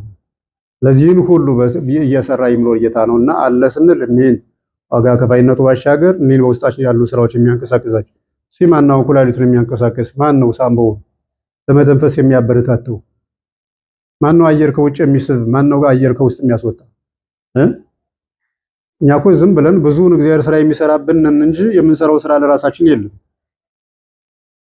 የዓይናችን እይታዎች እንኳን እንዲህ ሲሉ ምንም ከኛ ትእዛዝ አይሰጥም። ዝም ብለን እንዲናረጋቸዋለን እንጂ ምንም ፍላጎታችን ሊሆን ይችላል ሊዞር ይችላል። ግን ያን እንዲህ ዓይናችን የሚቀለብሰው ነገር ምንም የለም ከውስጥ አሁን ህሊናዬ ነው እንደሚዞር ዓይኔ አይደለም። ይሄ ግንባሬ ከህሊና ጋር ዓይኔ ግን ራሱ ነው የሚዞር እና ይህን ያህል ማለት ነው እየተመረኩ ይህን ያህል ይህን እያንዳንዱ እንዲህ ብንላው ወደዚህ እንዲህ ብንል ከዚህ ውስጥ ያለ ነገር ወደ ኋላ ድምጽ አምጥቶ ወደ ውስጥ እንዲሰማ ያደርጋል። እግዚአብሔር እንደምን የሚንቀሳቀሱ እጆቻችን ምንም ለኛ ለምናደርገው መተጣጠፊያዎች ላይ እኮ ኃይል የለንም። እኛ በልምድ ዝም ብለን እንዘረጋለን እንጂ ስንት መተጣጠፊያዎች እንዳሉና በመታጠፊያዎቹ ስንት ጡንቻዎች እንዳሉ ማናውቃቸውም። በራሱ እኒህን ራሱ እለት ብለት ሳዩ እግዚአብሔር አለ። እኒህን የሚያሰራቸው ራሱ እኒህ የሚሰሩት በራሱ ነው። ከኛ አንድ ነገር ቢጎላ ሁላችሁም ታውቁታላችሁ ብዬ አውቃለሁ። ታሞ የማይኖር ሰው ስለሌለ ቢያንስ እንኳን ጉንፋን ምናምን የማያመው ሰው የለም። ያ ጊዜ አንድ ነገር ሲታወቅ ሁሉ ነገር ዙሪያውን ቀጥ እጅ ለብቻው ነው ተብሎ ነበር። እጅም ይታመማል አይሰራም። እግር ለብቻው እሱም ይታመማል። ራሳችን ታሞ እግራችን ሁሉ ይታመማል። እግራችን ታሞ ራሳችን ሁሉ እግራችን አንድ ጣታችን ብትቆስል መላ ሰውነታችን ይታወቃል። ያን ሁሉ የሚሰራው እግዚአብሔር። ስለዚህ እግዚአብሔር ስራውን የሚሰራበትን ቦታ አናጠበው። ትልቁ ነገር ማለት እንደ ጴንጤ ኢየሱስ ጌታ ነው ብሎ ሰው የትነቱ ምንድነው? ሰማዕታት የሉም ጻድቃን የሉም በድፍን አድርጎ ቁጭ ማለት የትነቱ ታዲያ የት ላይ ነው ማለት? ፕሬዝዳንት ነው፣ ነገር ግን ሀገር አንሰጠውም። ንጉስ ነው ሀገር የለውም እንዲህ ማለት ነው።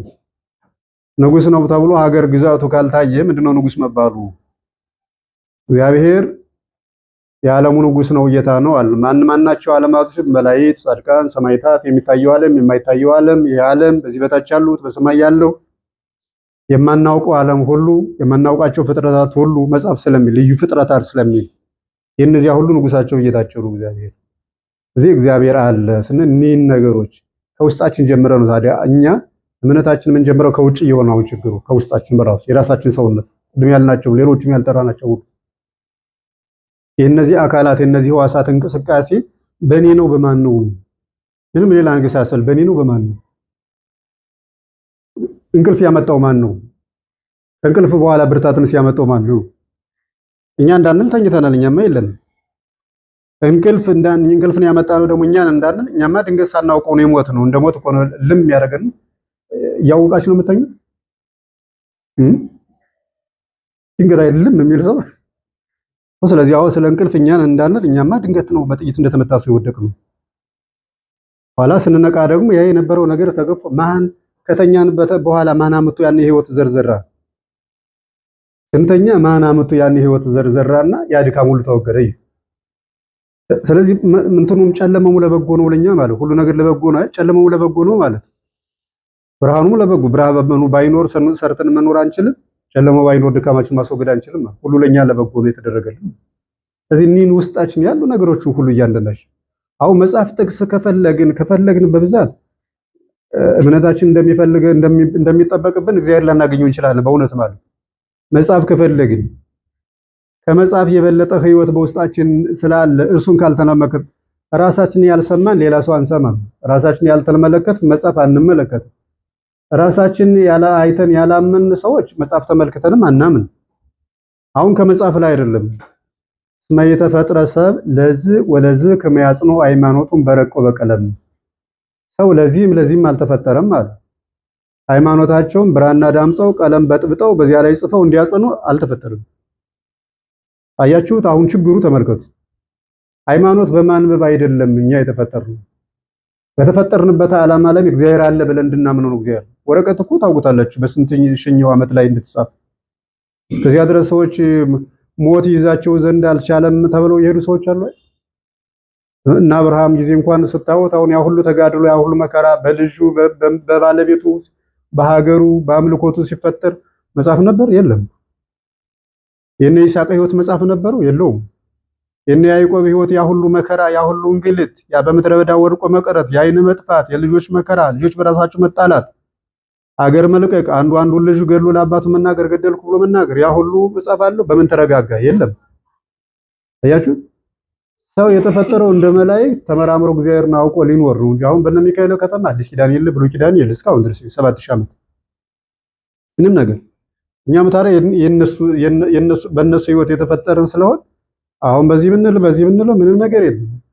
ግን በቀደም ባለፈው ቸሩ ወዳጃችን እግዚአብሔር እኛን የወደደበት መስፈርት እጅግ እንዲህ ነው ተብሎ ሊለካ በማይችል ፍቅሩ ስለወደደ እኛን ግን ስንት ጊዜ ተጠግነን የማንድነውን ሰዎች ሁሉ ጊዜ እስከ ህይወታችን ፍጻሜ ይጠግነናል።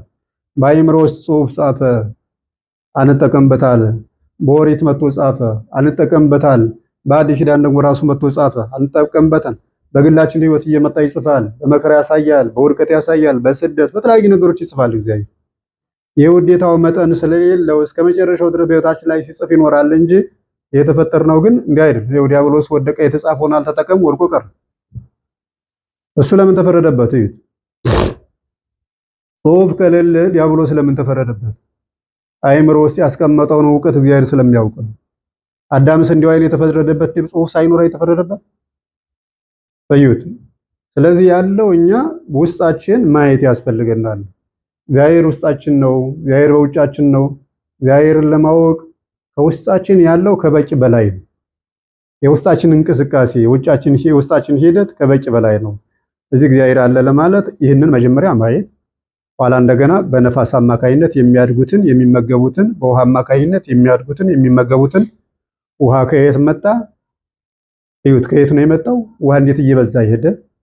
በዓለም ላይ ስንት ክፍል ነው ያለው? ከዚያ ጠረፍ ከማናውቀው ዓለም ላይ ውሃ ተጭኖ የሚመጣው ውቅያኖስ ከሚባለው ገንዳ ላይ ማናውቀው ዓለም እኒህ ትናንሾች ውቅያኖሶች አይደሉም። ከማናውቀው ውቅያኖስ የሚባለው ገንዳ ውስጥ ነው እግዚአብሔር አስጭኖ የሚያመጣው ይንዋ። ያውም ለኛ እኮ ነው፣ ለከብቶች አይደል? ከብቶች እኛ መጠቀሚያዎች ናቸው። ለኛ ነው። አትክልት የኛ መጠቀሚያ ነው። ለአትክልት አይደለም እግዚአብሔር እኮ የሚገደው፣ ስለ አትክልት አይደለም እግዚአብሔር የሚገደው፣ ስለ አዝመራው እኮ አይደለም፣ ስለ ከብት እኮ አይደለም፣ ስለ ፍየሉ እኮ አይደለም። እግዚአብሔር ስለኛ ነው። ፍየሉ ለኛ የፈጠረው እኛ ስንጣላ ከኛ ጋር ያለው ሁሉ ይጠፋል። እኛን ሲወድቅ ሁሉን ነገር እግዚአብሔር ይመግባል። እና እኒህን ማየት በእያንዳንዱ ሰማይን ማን አቆመው? እንዴት አልወደቀም? ደመናን ማን ያመጣዋል?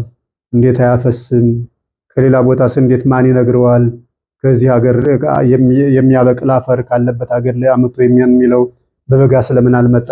በዚህ ወቅት ለምን መጣ? እዩት። ውሃው እንዲህ ለምን እንዲህ አላደረገ? እሳት ለምን እንዲህ አላደረገ? እሳቱ ከምድር እያለ ለምን ወጥቶ አልበላን? ማን ነው የሚከለክለው? ይህን ሁሉ ካየ ነው እግዚአብሔር ከኛ ጋር መሆኑን ለማወቅ በጣም ቀላል ነገር ነው። ይህንን ደፍነን ይዘን ብዙውን ዓለም ብዙውን መጽሐፍ ደፍነን ይዘን ግን ጥቅስ ብቻ ከፈለግን ግን 5-6 ገጽ ጠቅሰን ምናልባት አንድ ኃይለ ቃል ልናገኝ እንችላለን። ያም ደግሞ ያረካንም ማለት ያ የውስጣችን የእምነት ጉርለትን የሚሸፍንልን ስለሚመስለን ነው እንጂ ጥቅሱ አስፈላጊ አልነበረም ማለት ነው። የዋጋ ከፋይ ያከፋፈል ስርዓት ለዋጋ ከፋይ ነው ስንለው እንዴት ነው ዋጋ የሚከፍለው? የዋጋ አከፋፈል ስርዓት አሁን ዋጋ ከፋይ ነው። አንድ አሳላፊ አሳልፍ ቢሉት ለሆነውም ላልሆነውም ሊሸጥ ይችላል። ያር ዋጋ ከፋይ ነው ሲባል እንዴት ነው? ዋጋው ስንት አይነት ዋጋ ነው? ክርስቶስ የዋጋ አከፋፈል ስርዓት አለው። ማለትም አምላክ ለእያንዳንዱ ሰው ዋጋውን ሲከፍለው በዘፈቀደ ወይም በደምግባት ወይም መስሎ በመታየት ሳይሆን ራሱ ሰሪው ሰው በፈለገው የስራ አይነት ተሰማርቶ ስለሰራው ስራ ውጤት ብቻ ነው አዩት ዋጋው የሚከፈለው። በደምግባት አይደለም፣ በቀለምም አይደለም። ራሱ ባለቤቱ አንዱ ግለሰብ ወዶና ፈቅዶ በሰራው ስራ አይነት ነው። አሁን ዝሙት ይሻለኛል ብሎ አንድ ሰው ከሰራ ይህን ስራ ውጤት አለው፣ ዋጋ አለው፣ የስራ ይሄ ይሻለኛል ካለ ጋሪያን ዋጋ መክፈል ነው እንጂ ለምን የማያደርግ እዩት። አሁን የጭካኔ የምንም ነገር አያሳይም። ሰው እንዲያውቅ አድርጎ ፈጠረው እግዚአብሔር። በነፍስ ግድያ ላይ ተሰማረ። ነፍስ ብትገል ትኮነናለህ እንደሚኮነን ያውቃል። አይ እኔ በምድር ላይ ጠላቶችን አሸንፌ እነዚህን አጥፍቼ መኖር እፈልጋለሁ፣ ኋላ ግን የሚከተለውን ነገር ወዳለው ብሎ ነው ሰው። ስለዚህ ለምን እግዚአብሔር ይከለክለዋል? እግዚአብሔር ሲኦልን የሚያዘጋጀው ለሰዎች ውዴታ ነው። ገነትን የሚያዘጋጀው እግዚአብሔር ለሰዎች ውዴታ ነው። አሁን እኮ በዚህ እግዚአብሔር ነፃ መብትን የሰጠ በነፃ መብት ላይ ጣልቃ የማይገባ እውነተኛ ስርዓት ያለው ነፃ መብትን የሚያከብር ያው ፈጣሪ ነው እግዚአብሔር። በሰዎች ምርጫ ብቻ እንጂ ፍርድ ከሰዎች ምርጫ ውጭ የለም። ስለዚህ ሲኦልን የሚያስገባውን ስራ ወዶ አንድ ሰው ከሰራው ሲኦል ለመግባት መርጧል። በዚያ ሰውዬ በዚያ ሴትዮ ምርጫ ላይ እግዚአብሔር ጣልቃ ይገባል። ያን ይፈጽማለች። ምኞታቸው ነው፣ ፈቃዳቸው ዋጋ የሚከፍል ነው ማለትም ይላል። መልካም ዋጋ ለማግኘት በሁሉ ጸንቶ መልካሙን የሐዋርያው ቃል ነው። መልካሙን ለሚያደርግ ሰላምን፣ ክብርን፣ ሞገስን፣ የዘላለም ሕይወትን ይከፍለዋል። በራስ ወዳድነትም ሆነ በራስ ወዳዶች አስተሳሰብ በመነዳት ክፉን ለምታደርግ ነፍስ ሁሉ መከራና ሰቀቀን ጭንቀት ይሆንበታል። ሮሜ 2:9 እዩት። መልካም ዋጋን ለማግኘት ይተባል። መልካም ዋጋን ለማግኘት መጀመሪያ እርሱ ማለት መልካም ዋጋን ለማግኘት በሁሉ ጸንቶ መልካሙን ለሚያደርግ ሰላምን፣ ክብርን፣ ሞገስን፣ የዘላለም ሕይወትን ይከፍለዋል። በራስ ወዳድነትም ሆነ በራስ ወዳጆች አስተሳሰብ በመነዳት ክፉን ለምታደርግ ነፍስ ግን መከራ፣ ሰቀቀን፣ ጭንቀት ይሆንባታል። አሁን ምርጫዋ ነው። በሰው ክፉ ላይ ያደረሰ ሰው ክፉ እንደሚደርስበት፣ ሰውን ያሳቀቀ ሰው እንደሚሰቀቅ ያውቃል። ማንም ሌባ እየሰረቀ አያስኮንንም አይል። ማንም ዝሙት የሚፈጽም ሰው አሁን አንተ የምትሰራውን አንቺ የምትሰሪውን ስራ እግዚአብሔር ይወደዋል ቢሏት አይወደውም። እግዚአብሔር ትክክል አይደለም። ስለዚህ እግዚአብሔር እንዴት ነው ታዲያ እነዚያን ሰዎች ያን ስራ ሳይተውት እነሱ የወደዱትን ሳይጠሉት የሚወደደውን ነገር ሳይወዱ እንዴት ነው ማጽደቅ የሚችለው እግዚአብሔር ማለት? ያማ ጣልቃ ገብነት አይሆንም፣ አስገዳጅነት አይሆንም። ሰዎቹ እኮ መርጠውታል። ለምሳሌ ነገ በሚቀጥለው ሳምንት የምናከብረው የጌታ በሽተኞችን የፈወሰበት ቀን መጻጉዕ ይባላል። 38 ዓመት የታመመው ሰውዬ ምንድን ነው ልትድን ትወዳለህ አለ። አልፈልግም ቢል እኮ ይተዋል። ይኸው በዓለም ላይ ሰው ሁሉ ልትድን ትወዳላችሁ ተብሎ አንፈልግም ስላለ የተው ጌታ ልትድን ትወዳላችሁ መንግስተ ሰማያት ቀርባለችና ንስሐ ገቡ ተብሎ ተሰበከ። አንወድም ማለት ተው። ሁሉም ሰው በሽተኛ ነው። በሽታውን ስለወደደ እግዚአብሔር አስገድዶ ሰዎችን መፈወስ አይፈልግም። በሽታችንን እንወደዋለን አለ ሰው ማለት ነው። ሌላው አይ በሽታችን አንወደውም ህይወታችን እንወደዋለን የሚሉ ጥቂቶች ሰዎች ነው ምርጫቸው፣ እነሱ ይድናሉ። አሁን በሁለቱ መካከል እግዚአብሔር ምንም ነገር የሰራው ነገር የለም። እነዚያ ምርጫቸውን አስፈጸመላቸው፣ እነዚህ ምርጫቸውን አስፈጸመላቸው። አድሎኛ አይደለም እግዚአብሔር። አድሎኛ ቢሆን ኃጢአተኛውን በግዴታ ቢያጸድቅ፣ ጻድቁን በግዴታ ቢኮንን አድሎኛ ነው። ጻድቁን በግዴታ ይኮንንም እግዚአብሔር መሻቱን የልቦናውን መሻት አይቶ የልቦናዋን መሻት አይቶ ያጠነክራታል። በትንሹ ነገር ትልቅ ዋጋ ይከፍላል። ኃጢአተኛውን አያዳላም እግዚአብሔር። የልቦናውን መሻት አይቶ ክፉ መስራቱን አይቶ ወደሚፈልገው ቦታ ይወስደዋል። ማንም ሰው እኮ በሲኦል እኮ እግዚአብሔር በደለን የሚል ማንም ሰው ሉቃስ ወንጌል ምዕራፍ 16 አይታችሁ ግን ሁለት አይነት ቦታ ላይ ያሉ ሰዎች ቦታቸው አንድ ሆኖ በእግዚአብሔር ገነት በመዘጋቱ ምክንያት ግን ሲኦል እንዲቆዩ የተደረጉ ማለት ነው። መደበኛ ፕሮግራማቸው እኛ ሁሉ ትክክል አድርገናል አይሉ አጥፍተናል። እግዚአብሔር ትክክለኛ ፈራጅ ነው።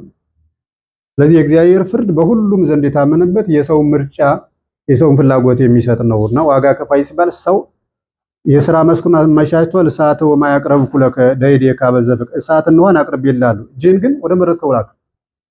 ሁለት ነገር ቀርቧል። ስለዚህ ወደ እሳቱ ቢጨምር ያቃጥለዋል፣ ወደ ሆ እንትን ቢል ያርሰዋል። እርሱ የራሱ ምርጫ ነው። እሳቱ ያቃጠለው በእግዚአብሔር አይደለም። ውሃውን አቅርቦለት የራሱ በእግዚአብሔር ምርጫ አይደለም፣ በግለሰቡ ምርጫ ነው። ዋጋ ከፋይ ነው እግዚአብሔር ስንል ይህን ሁሉ ዋጋ የሚከፍል ማለት ነው። ከኛ ቤት ላሉት ብቻ ሳይሆን ከኛ ቤት ውጭም ላሉት ሰዎች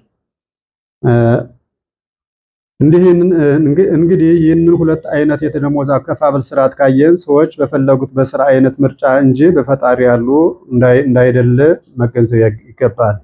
አዎ እግዚአብሔር አሁን በሁሉም ላይ እንደገና በማቴዎስ ወንጌል ምዕራፍ 25 ላይ እንደምታውቁት ጌታ ኢየሱስ ክርስቶስ በዙፋኑ ይቀመጣል። ኃጥአን በግራው ይቆማሉ፣ ጻድቃን በቀኙ ይቆማሉ። ኃጥአን ወደዚህ ተለዩ፣ ጻድቃን በዚህ ተለዩ አይል። ራሳቸው ናቸው የሚሄዱ በስራቸው። እዚህ እግዚአብሔር ምንም ማስፈጸም ጉዳዩን ማስፈጸም ዋጋ መክፈል ቦታ ማዘጋጀት እንጂ የሰዎች ከሰዎች ምንና ህይወት ቢኖረኝ ጌታ ብለው ሲያለቅሱ በዓይናቸው የፈሰሰውን ውሃ እንደ ጥምቀት የሚያደርግላችሁ ጌታ እኔ ክርስቲያን መሆን ነበር የምፈልገው፣ ግን አጣሁኝ፣ የት አገኛለሁ? ዘመዶቼ በሆነ ይገድሉኛል፣ ካህንም አላገኝ፣ ምንድነው የሚወጣኝ? እንባቸውን ፍሳሽ እንደ ውሃ ፍሳሽ እንደማይገባው አድርጎ የሚያጸድቅ ጌታ ነው። ግን ቢያስ ለሁለት ደቂቃ እንኳን እዩት። አሁን እኛ 60 ዓመት 70 ዓመት ያለን ሰዎች ነው፣ ሁለት ደቂቃ።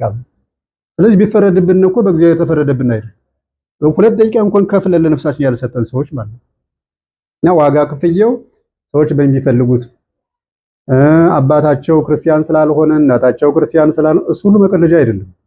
እንኳን ለኛ ለቤተ ክርስቲያን ሰዎች ይቅርና አባታቸው ጣዖት አምላኪ ለሆኑ ሰዎች እናታቸው ጣዖት አምላኪ ለሆኑ ሰዎች እንኳን እናታቸው እንዲህ ሲሆኑ የሚያስተምር የላቸው እሱ ሁሉ አይሰራም። ቅድም እንዳልኩት በመጽሐፍን አጥንተን እንድንማር አይደለም አድርጎ የፈጠረን እግዚአብሔርን የማወቅ ጥበብ እዚህ ውስጥ አለ። ክፉና ደግ የመለየት ጥበብ ከዚህ ውስጥ አለ። እኒህ መጽሐፉን ማየታችን መማራችን እንድንጠነክር እንድንበረታ አንድ እንድንሆን ነው እንጂ እግዚአብሔር ለማወቅ አይደለም። እዚህ ውስጥ እግዚአብሔርን የማወቅ አለ። ስለዚህ ስላወቅነው እኮ ነው በመጽሐፉ ላይ ያነበበን ራሱ ማስፋት ነገሮችን የምንችለው ከአይምሮ ውስጥ ዕውቀት ስላለ ነው እንጂ የምንሰማው የምንተገብረው ከአይምሮ ውስጥ ዕውቀት ባይኖር ኑሮ ቢነግሩን መስማት አንችልም። እዩት አሁን እንግዲህ ከብት ከሰዓት ከነፋስ ከውሃ ከመሬት ተፈጠረ ካል እኛም ከነፋስ ከውሃ ከመሬት ተፈጠረ ካል በሬውን አመጡ አንተ በሬ የፈጠረ ማን ነው? እግዚአብሔር እኮ ነው። አሁን አንተም ትታረድ ይሆናል፣ ትጠፋለህ፣ ለየው ትበላለህ። ቢላ እየተሳለልን ብለው እኮ አይሰማም። ዕውቀት ከውስጥ አልተፈጠረበትም። ስለዚህ ከብቱ አይኮነንም፣ አይጸድቅም። እኛ ግን ዕውቀት ተስሎብን የተፈጠርን እዚህ ባለው ያንን አይቶ እግዚአብሔር ጣዖት አመለከ ምን አላመል እናቱ እንዲናት እሱ ሁሉ አይሰራም። ብዙ ከሰጡት አብዝቶ ይጠበቅበታል። ብዙ የሰረቀ ብዙ ይገረፋል፣ ትንሽ ያሰረቀም ትንሽ ይገረፋል። አሁን ከኛ ቤት ክፉ ያደረገ ሰው በብዛት ክፉ ነገር ይደርስበታል። ከሌላው ቤት ክፉ ያደረገ ሰው ትንሽ ይደርስበታል። ያም ሆነ ይህ ግን የግርፍ የእንትኑ የቅጣቱ መጠን ነው ትልቅና ትንሽ እንጂ ቦታው ግን ሲኦል ነው እ የሁሉም ቦታ ሲኦል ነው። የቅጣቱ የመቀመጫው ቦታ ደረጃው ነው ትልቅና ትንሽ የሚያስብለው። ሁሉም ግን ያለው አይዛብም ዓለም የካዱት ከኛም ቤት የካዱት ሁሉ መቀመጫቸው አለ። ነገሌ ልኬልህ እንዲያድርጌልህ በልጅነት እንዲያድርጌ ከእናትህ እንዲያድርጋ አባትህ እንዲያድርጉ አባትሽ እንዲያድርጎሽ አስተምሮሽ እንዲብለሽ የሚለው ነገር ስለሚበዛ ቅጣቱ ብዙ ሊሆን ይችላል። እዚያ ውጭ እነዚያ ደግሞ እነዚህ ምክንያቶች ስለሌላቸው በአይምሮአችሁ በፈጠርኩላችሁ አይምሮ ተመራምራችሁ ማወቅ ነበረብሽ። እንጨት እንደማያድን እያወቅህ ለእንጨት ሰግደሃል። ጣዖት እንደማያድን እያወቅኸው ለጣዖት ሰግደሃል። ስለዚህ እኔን ከጣዖት በታች አድርገኛል እነሱ ይቆና ይሄ ቦታቸው የመቀመጫቸው ቦታ ብቻ ልዩነት የሚሆነው ማለት የሚኖረው እንደ ስራው ለሁሉም እያንዳንዱ እንደ ስራው የሚከፍል መሆኑን ለሁሉም ለእያንዳንዱ አሁን ማንም የለም። ሁሉም ሰው ይከፈላል ዋጋው። ስለተከበረ አይደለም እይምሮ ለነዳይ ወይምኮ ለባይ ላይ ሀብታሙ ሰዎች ያከብሩታል፣ ሰዎች ይፈሩታል አለ። እኔ ግን ሀብታሙ ሰዎች እንደሚፈሩት እንደሚያከብሩት አላከብረውም። ሰዎች ለምንድን ነው ሀብታሙ የሚያከብሩት? ነገ አንድ ነገር ቢሆን አንድ ነገር ያደርግ፣ በክፉም አንድ ነገር ያደርግናል፣ በበጎም አንድ ነገር ያደርግልናል የሚል ነገር አለ። ባዶ ተስፋ። በክፉም እንደምንም ላያደርግ ይችላል፣ በበጎም ምንም ላያደርግ ይችላል። ግን እኒህ ነገሮች ከሀብታም አይጠፉም። ሲመጣ ብድግ ብሎ ቶሎ መቀበል፣ ክፉም እየተናገረ መሳቅ ይኖራል። ድሃ የሚያምር ነገር ቢናገር ፊትን መንትን ማለት መኮፈታተር፣ አለመስማት ገና ሲመጣ ደህና አደራችሁ ይላል ተብሎ ተቀድሞ ፊትን መዞር እንደዚህ የተጠናወተን ህይወታችን እያጣመመ ነው ከታች የመጣ ነው ማለት። እዚህ እኒህ ነገሮች ስላሉ አሁን ለሁሉም ለእያንዳንዱ እንደሰራው ወይም የኮለ ነዳይ ለድሃውን አራራለትም። አሁን ድሃ አንዳንድ ጊዜ ሀብታሞች ጋር ሲጣላ ተው ጓደኞች ተሰብስበው ሀብታሙ ተው እንዴ አንተ እዚህ ከመረረው ድሃ ጋር ትጣላለህ? የነገ አቃጥሎ ብሄር ይገልብ። ስለዚህ በግዴታ ሳይወድ ይተዋል። ያኛውም ቢላል በቃ ድህነቱን እንትን አድርጎ ይገለገላል። አልታረቅም የሚል ድሃውን ሀብታሙ አልታረቅም አይደል? እኔ ምን ከሱ ምን ለኔ ኑሮ ምን ችግር ምን ከሱ ይስበኛል እንዴ ነው። እዚህ አሁን ሰዎች ተውት ማለት ተው ቢሰርቅ ምን ቢልም ተው ድሃ አይደለም ምናምን ራሴ ሌላ የሚያደርሰው ነገር ክፉ ነገር ይበሳል እያሉ ሰዎች ተውት። እኔ ግን እንዲህ አይደለሁም። በሰዎች ላይ ቀልዶ እንደሚኖር ድሃን ስለሆንኩ ነው ምናምን እያለ እንደሚኖረው ግን አይደለም። ሳይሰርቅ መኖር ይችላል። ዝሙት ሳይፈጽም መኖር ይችላል። አገር መልቀቅ ይችላል። ስራ መቀየር ይችላል። ብዙ ነው እንትኑ። የሁሉ የተዘጋ ነገር አይደለም። ስለዚህ ለድሃው እንደ ድህነቱ ሰዎች እንደሚራሩለት አራራለት። ሀብታሙ ሰዎች እንደሚያከብሩት አላከብሩም። ድሃውን በድህነት መስራት ባለበት ነገር ላይ ከፈለዋል ዋጋው። ሀብታሙ በሀብቱ ላይ መስራት ባለበት ነገር ከፈለዋል። ሀብታሙ ብዙ ማድረግ እየቻለ አንድ ነገር ካደረገም በአንድ ነገሩ ብቻ አይከፈለውም። የሌላው ኪሳራ ራሱ አለ። አልጾምም ሀብታም ነኝ ገንዘብ ብቻ ሰጣለሁ ቢል ገንዘብ እየሰጠ ሳይጾም ቤተክርስቲያን ሳይስም ሳይጸልይ ሳይሰግድ ማህበራዊ ህይወት ሳይኖር የሞቱትን ሳይቀርብ የታመሙትን ሳይጠይቅ የታሰሩትን ሳያስፈታ ቢኖር አሁን በዚህ ሰዎች እንደሚያከብሩት አላከብረውም። በዚህ ሁሉ ነው መስራት ያለበት። የሁሉ ጸጋ ስለተሰጠው በዚህ በእያንዳንዱ መስራት አለበት እንጂ በአንዷ ብቻ በገንዘቧ ሳንቲም ወርሮ ሊጸድቅና ሊድን አይችልም ማለት ነው። ያ ስለሆነ ዋጋ ከፋይ አሁን ሲባል እግዚአብሔር ለሁሉም ለስራው ሰው ሁሉ በሃይማኖት መነጽር ተስፋ የሚያደርገውን አስረግጦ ያል በእምነት ማለት ነው። የሚታየውን ዓለም ከማይታየው ረቂቅ ጌታ መሆኑን ይገነዘባል። ዓለማት ሁሉ በእግዚአብሔር ቃል እንደተፈጠሩ ያምናል። እምነት ያለው ሰው አሁን ቅድም ካልነው ህይወት ስንጀምር ከውስጣችን ህይወት ስንጀምር አሁን እኒህ ሶስት ነገሮች ይታዩናል። እምነት ያለው ሰው በሃይማኖት መነጽር ተስፋ የሚያደርገውን አስረግጦ ያል። አሁን የተጨበጠ ነገር የለም። የተጨበጠውን ነገር ጥሎ የሚገኘውን ነገር ተስፋ ያደርጋል። ገንዘብ ይዟል፣ ይበትነዋል። ቤት ይዟል፣ ያሳድርበታል። ስልጣን ይዟል፣ መልካም ያደርግበታል ወይም ይተወዋል። ያ ሁሉ የተጨበጠውን የተያዘውን ነገር የሚተወው የሚገኝ ነገር ተስፋ ያደረገው ነገር ስላለ ናና ጻም ቤትከ ወተፈለጥ ማዝማዲከ ና ከቤት ተለይ ከሀገር ውጣ ከዘመዶች ተለይ ማሳይ ነገር አለ። በተስፋ ተከትሎት ሄደ አብርሃም በእምነት እግዚአብሔር ደስ አሰኘው። ከዚያ በኋላ ሀገር ሰጠው እግዚአብሔር። አንድ ጻድቅም በእጁ ያለ ገንዘብ አለ ምን ያደርግልኛል? ድሆች እየተራቡ እየተበደሉ እነሱ ወሰጣቸው። የጨበጠው አንድ ተስፋ አለው። ሰማዕታት እንኳን እየታረዱ በእሳት እየተቃጠሉ ተስፋ አላቸው። ያ ተስፋ ደግሞ እምነት ነው። እምነት እንዲህ የሚታየውን እንደማይታይ የማይታየው እንዲታይ አድርጎ ያስዛል።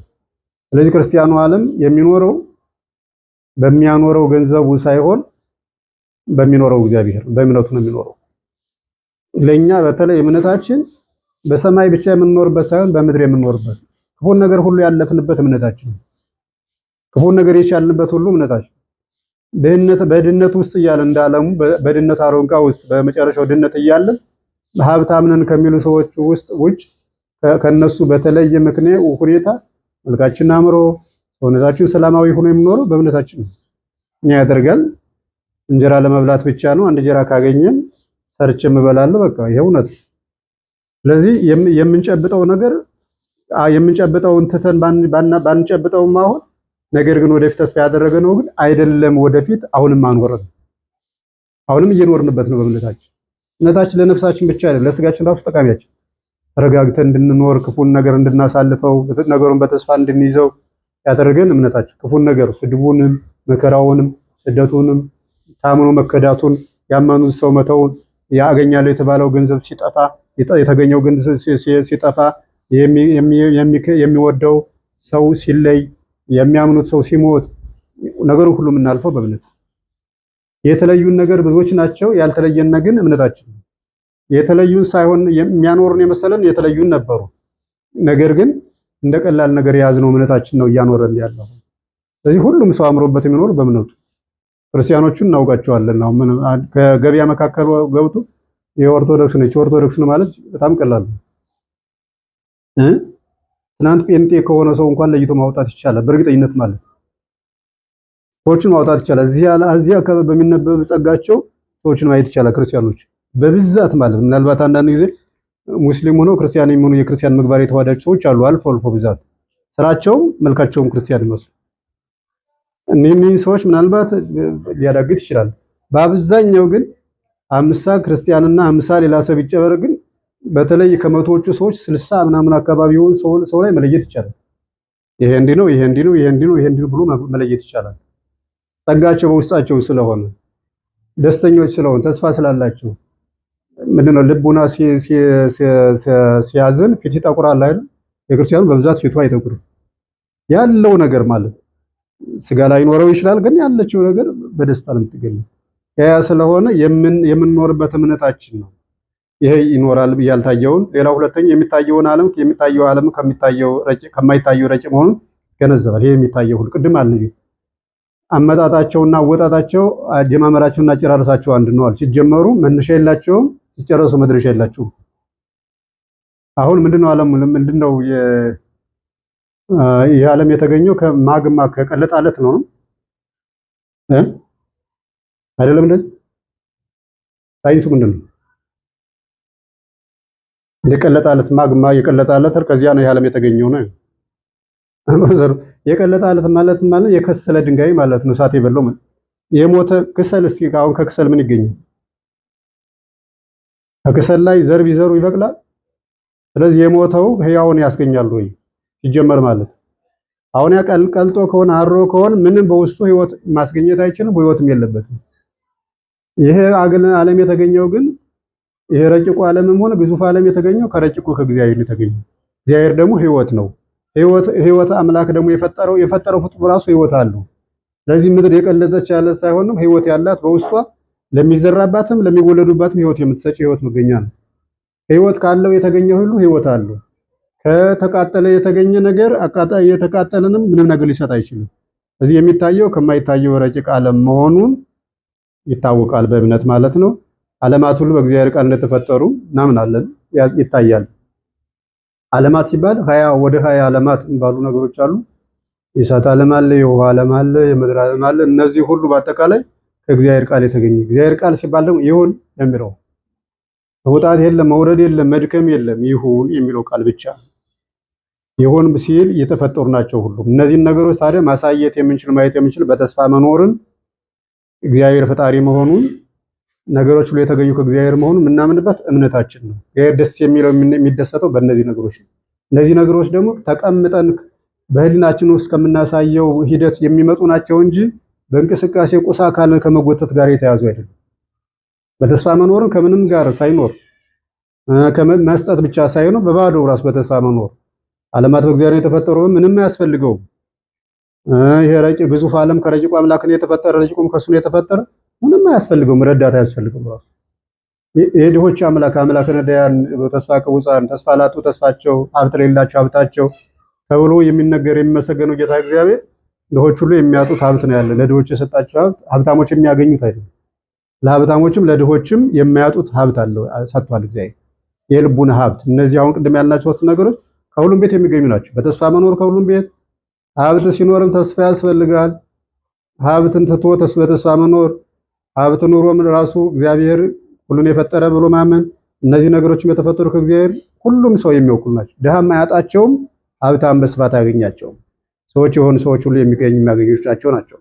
የአምላክን መኖር የሚያውቅ ሰው ከሕያዊት ዓለም ከሕያው አምላክ መገኘቷን ሲያምን፣ እምነት የሌለው ሰው ግን ሕይወት የምትሰጠውን ሕያዊቷን ዓለም ሕይወት ከሌለው የቀለጠ የተቃጠለ አለት እንደተገኘች ያምናል። ያው የህሊና ዝንባሌ ስለሆነ አሁን ይህንን ማስተዋል ራሱ አይችልም ማለት ነው። ከተቃጠለ ከአለት ተገኘ ይላል እንጂ ከዚያ በኋላ የተቃጠለው እንዴት ሕይወት ሊያስገኝ ይችላል የሚለውን አይመረምርም። ሕይወት ያለው ሰው በእምነት ያለ ሰው ግን እግዚአብሔር ሕይወት ነው፣ እግዚአብሔር የፈጠረው ሁሉ ሕያው ነው። ስለዚህ ነገር ሊገኝ የሚችለው ከሕያው እግዚአብሔር ነው እንጂ ከተቃጠለ ከራሪ ነገር ሕይወት ያለው ነገር ሊኖር አይችልም ብሎ ያምናል። ስለዚህ ወደ ላማኙ የሚቀርበው ሕይወት ካለው ሕይወት መገኘት ነው እንጂ ሕይወት ከሌለው ሕይወት መገኘት በፍጹም አይታመንም ጉዳይ ማለት። ለመሆኑ ሕይወቱን ካጣ አንድ ነገር ሕይወት ያለው ነገር መቼ ተገኝቶ ያውቃልና ነው? በእምነት ቢሆን ኑሮ ሁሉን ማድረግ የሚቻልና የሚሳነው የሌለ አምላክ ስለሆነ እርሱ እስካደረገው ድረስ የማይደረግ ነገር ስለሌለ ሁሉም በሆነ ነበር። ግን ያለማንም አድራጊነት አንድ ነገር ይደረጋል ማለት ስህተት ነው። በእምነት ቢሆን አሁን ከተቃጠለው ዓለም ላይ አለት ላይ ዓለምን አስገኘ እግዚአብሔር ቢል አሁን ይቻላል አይደለም? ከተቃጠለ አለት ከባዶ አስገኝቷል። ስለዚህ ከደረቀ ሰውነት ከ80 ከ70 ዓመት እድሜ ላይ ዘር አስገኝቷል እግዚአብሔር። ስለዚህ እግዚአብሔር የሚሳነው ነገር ስለሌለ ይሆናል፣ ትክክል ነው። ግን አስገኝ በሌለበት በባዶ የተቃጠለው ከምን ተገኘ? የተቃጠለው እንደገና ወደ ዓለምነት ተቀየረን ይህን ሰው አስገኘ የሚለው ያው ህሊና ባዶ ሲሆን ስለማያርፍ ለህሊና ጥግ ለመስጠት ነው ይሄ ሁሉ ነገር ማለት። ህሊና ጥያቄ የተፈጥሮ ጥያቄ ያመጣል። ያን ጥያቄ አድበስብሶም ቢሆን ለማለፍ ስለሚያተቃጥላለት ናም ብሎ ነገሮችን ያሳልፋል። ያም ቢሆን ግን የመጨረሻው አይገኝም። ያንንስ ማን አስገኘው? ከዚያስ እንደገና እንዴት እንዲገኝ ያደረገ የሚለው ጥያቄ ይቀጥላል። ወርዚያ ነገር ለማቆም ካልተፈለገ በቀር ማለት ነው። እንሳታለ እሺ እነን በእንትን ባልላቸው ከሌላ ከሌለ በዚሁ እንቀጥላለን። ስለነበረን ሰዓትና ጊዜ ለሁሉ አምላክ ኢየሱስ ክርስቶስ ይንሳት ወዱና ፈቅዶ በስካሉ እንነጋገር ስላደረን ክብርና ምስጋና ይግባው። ስላዳመጣችሁ እናመሰግናለን።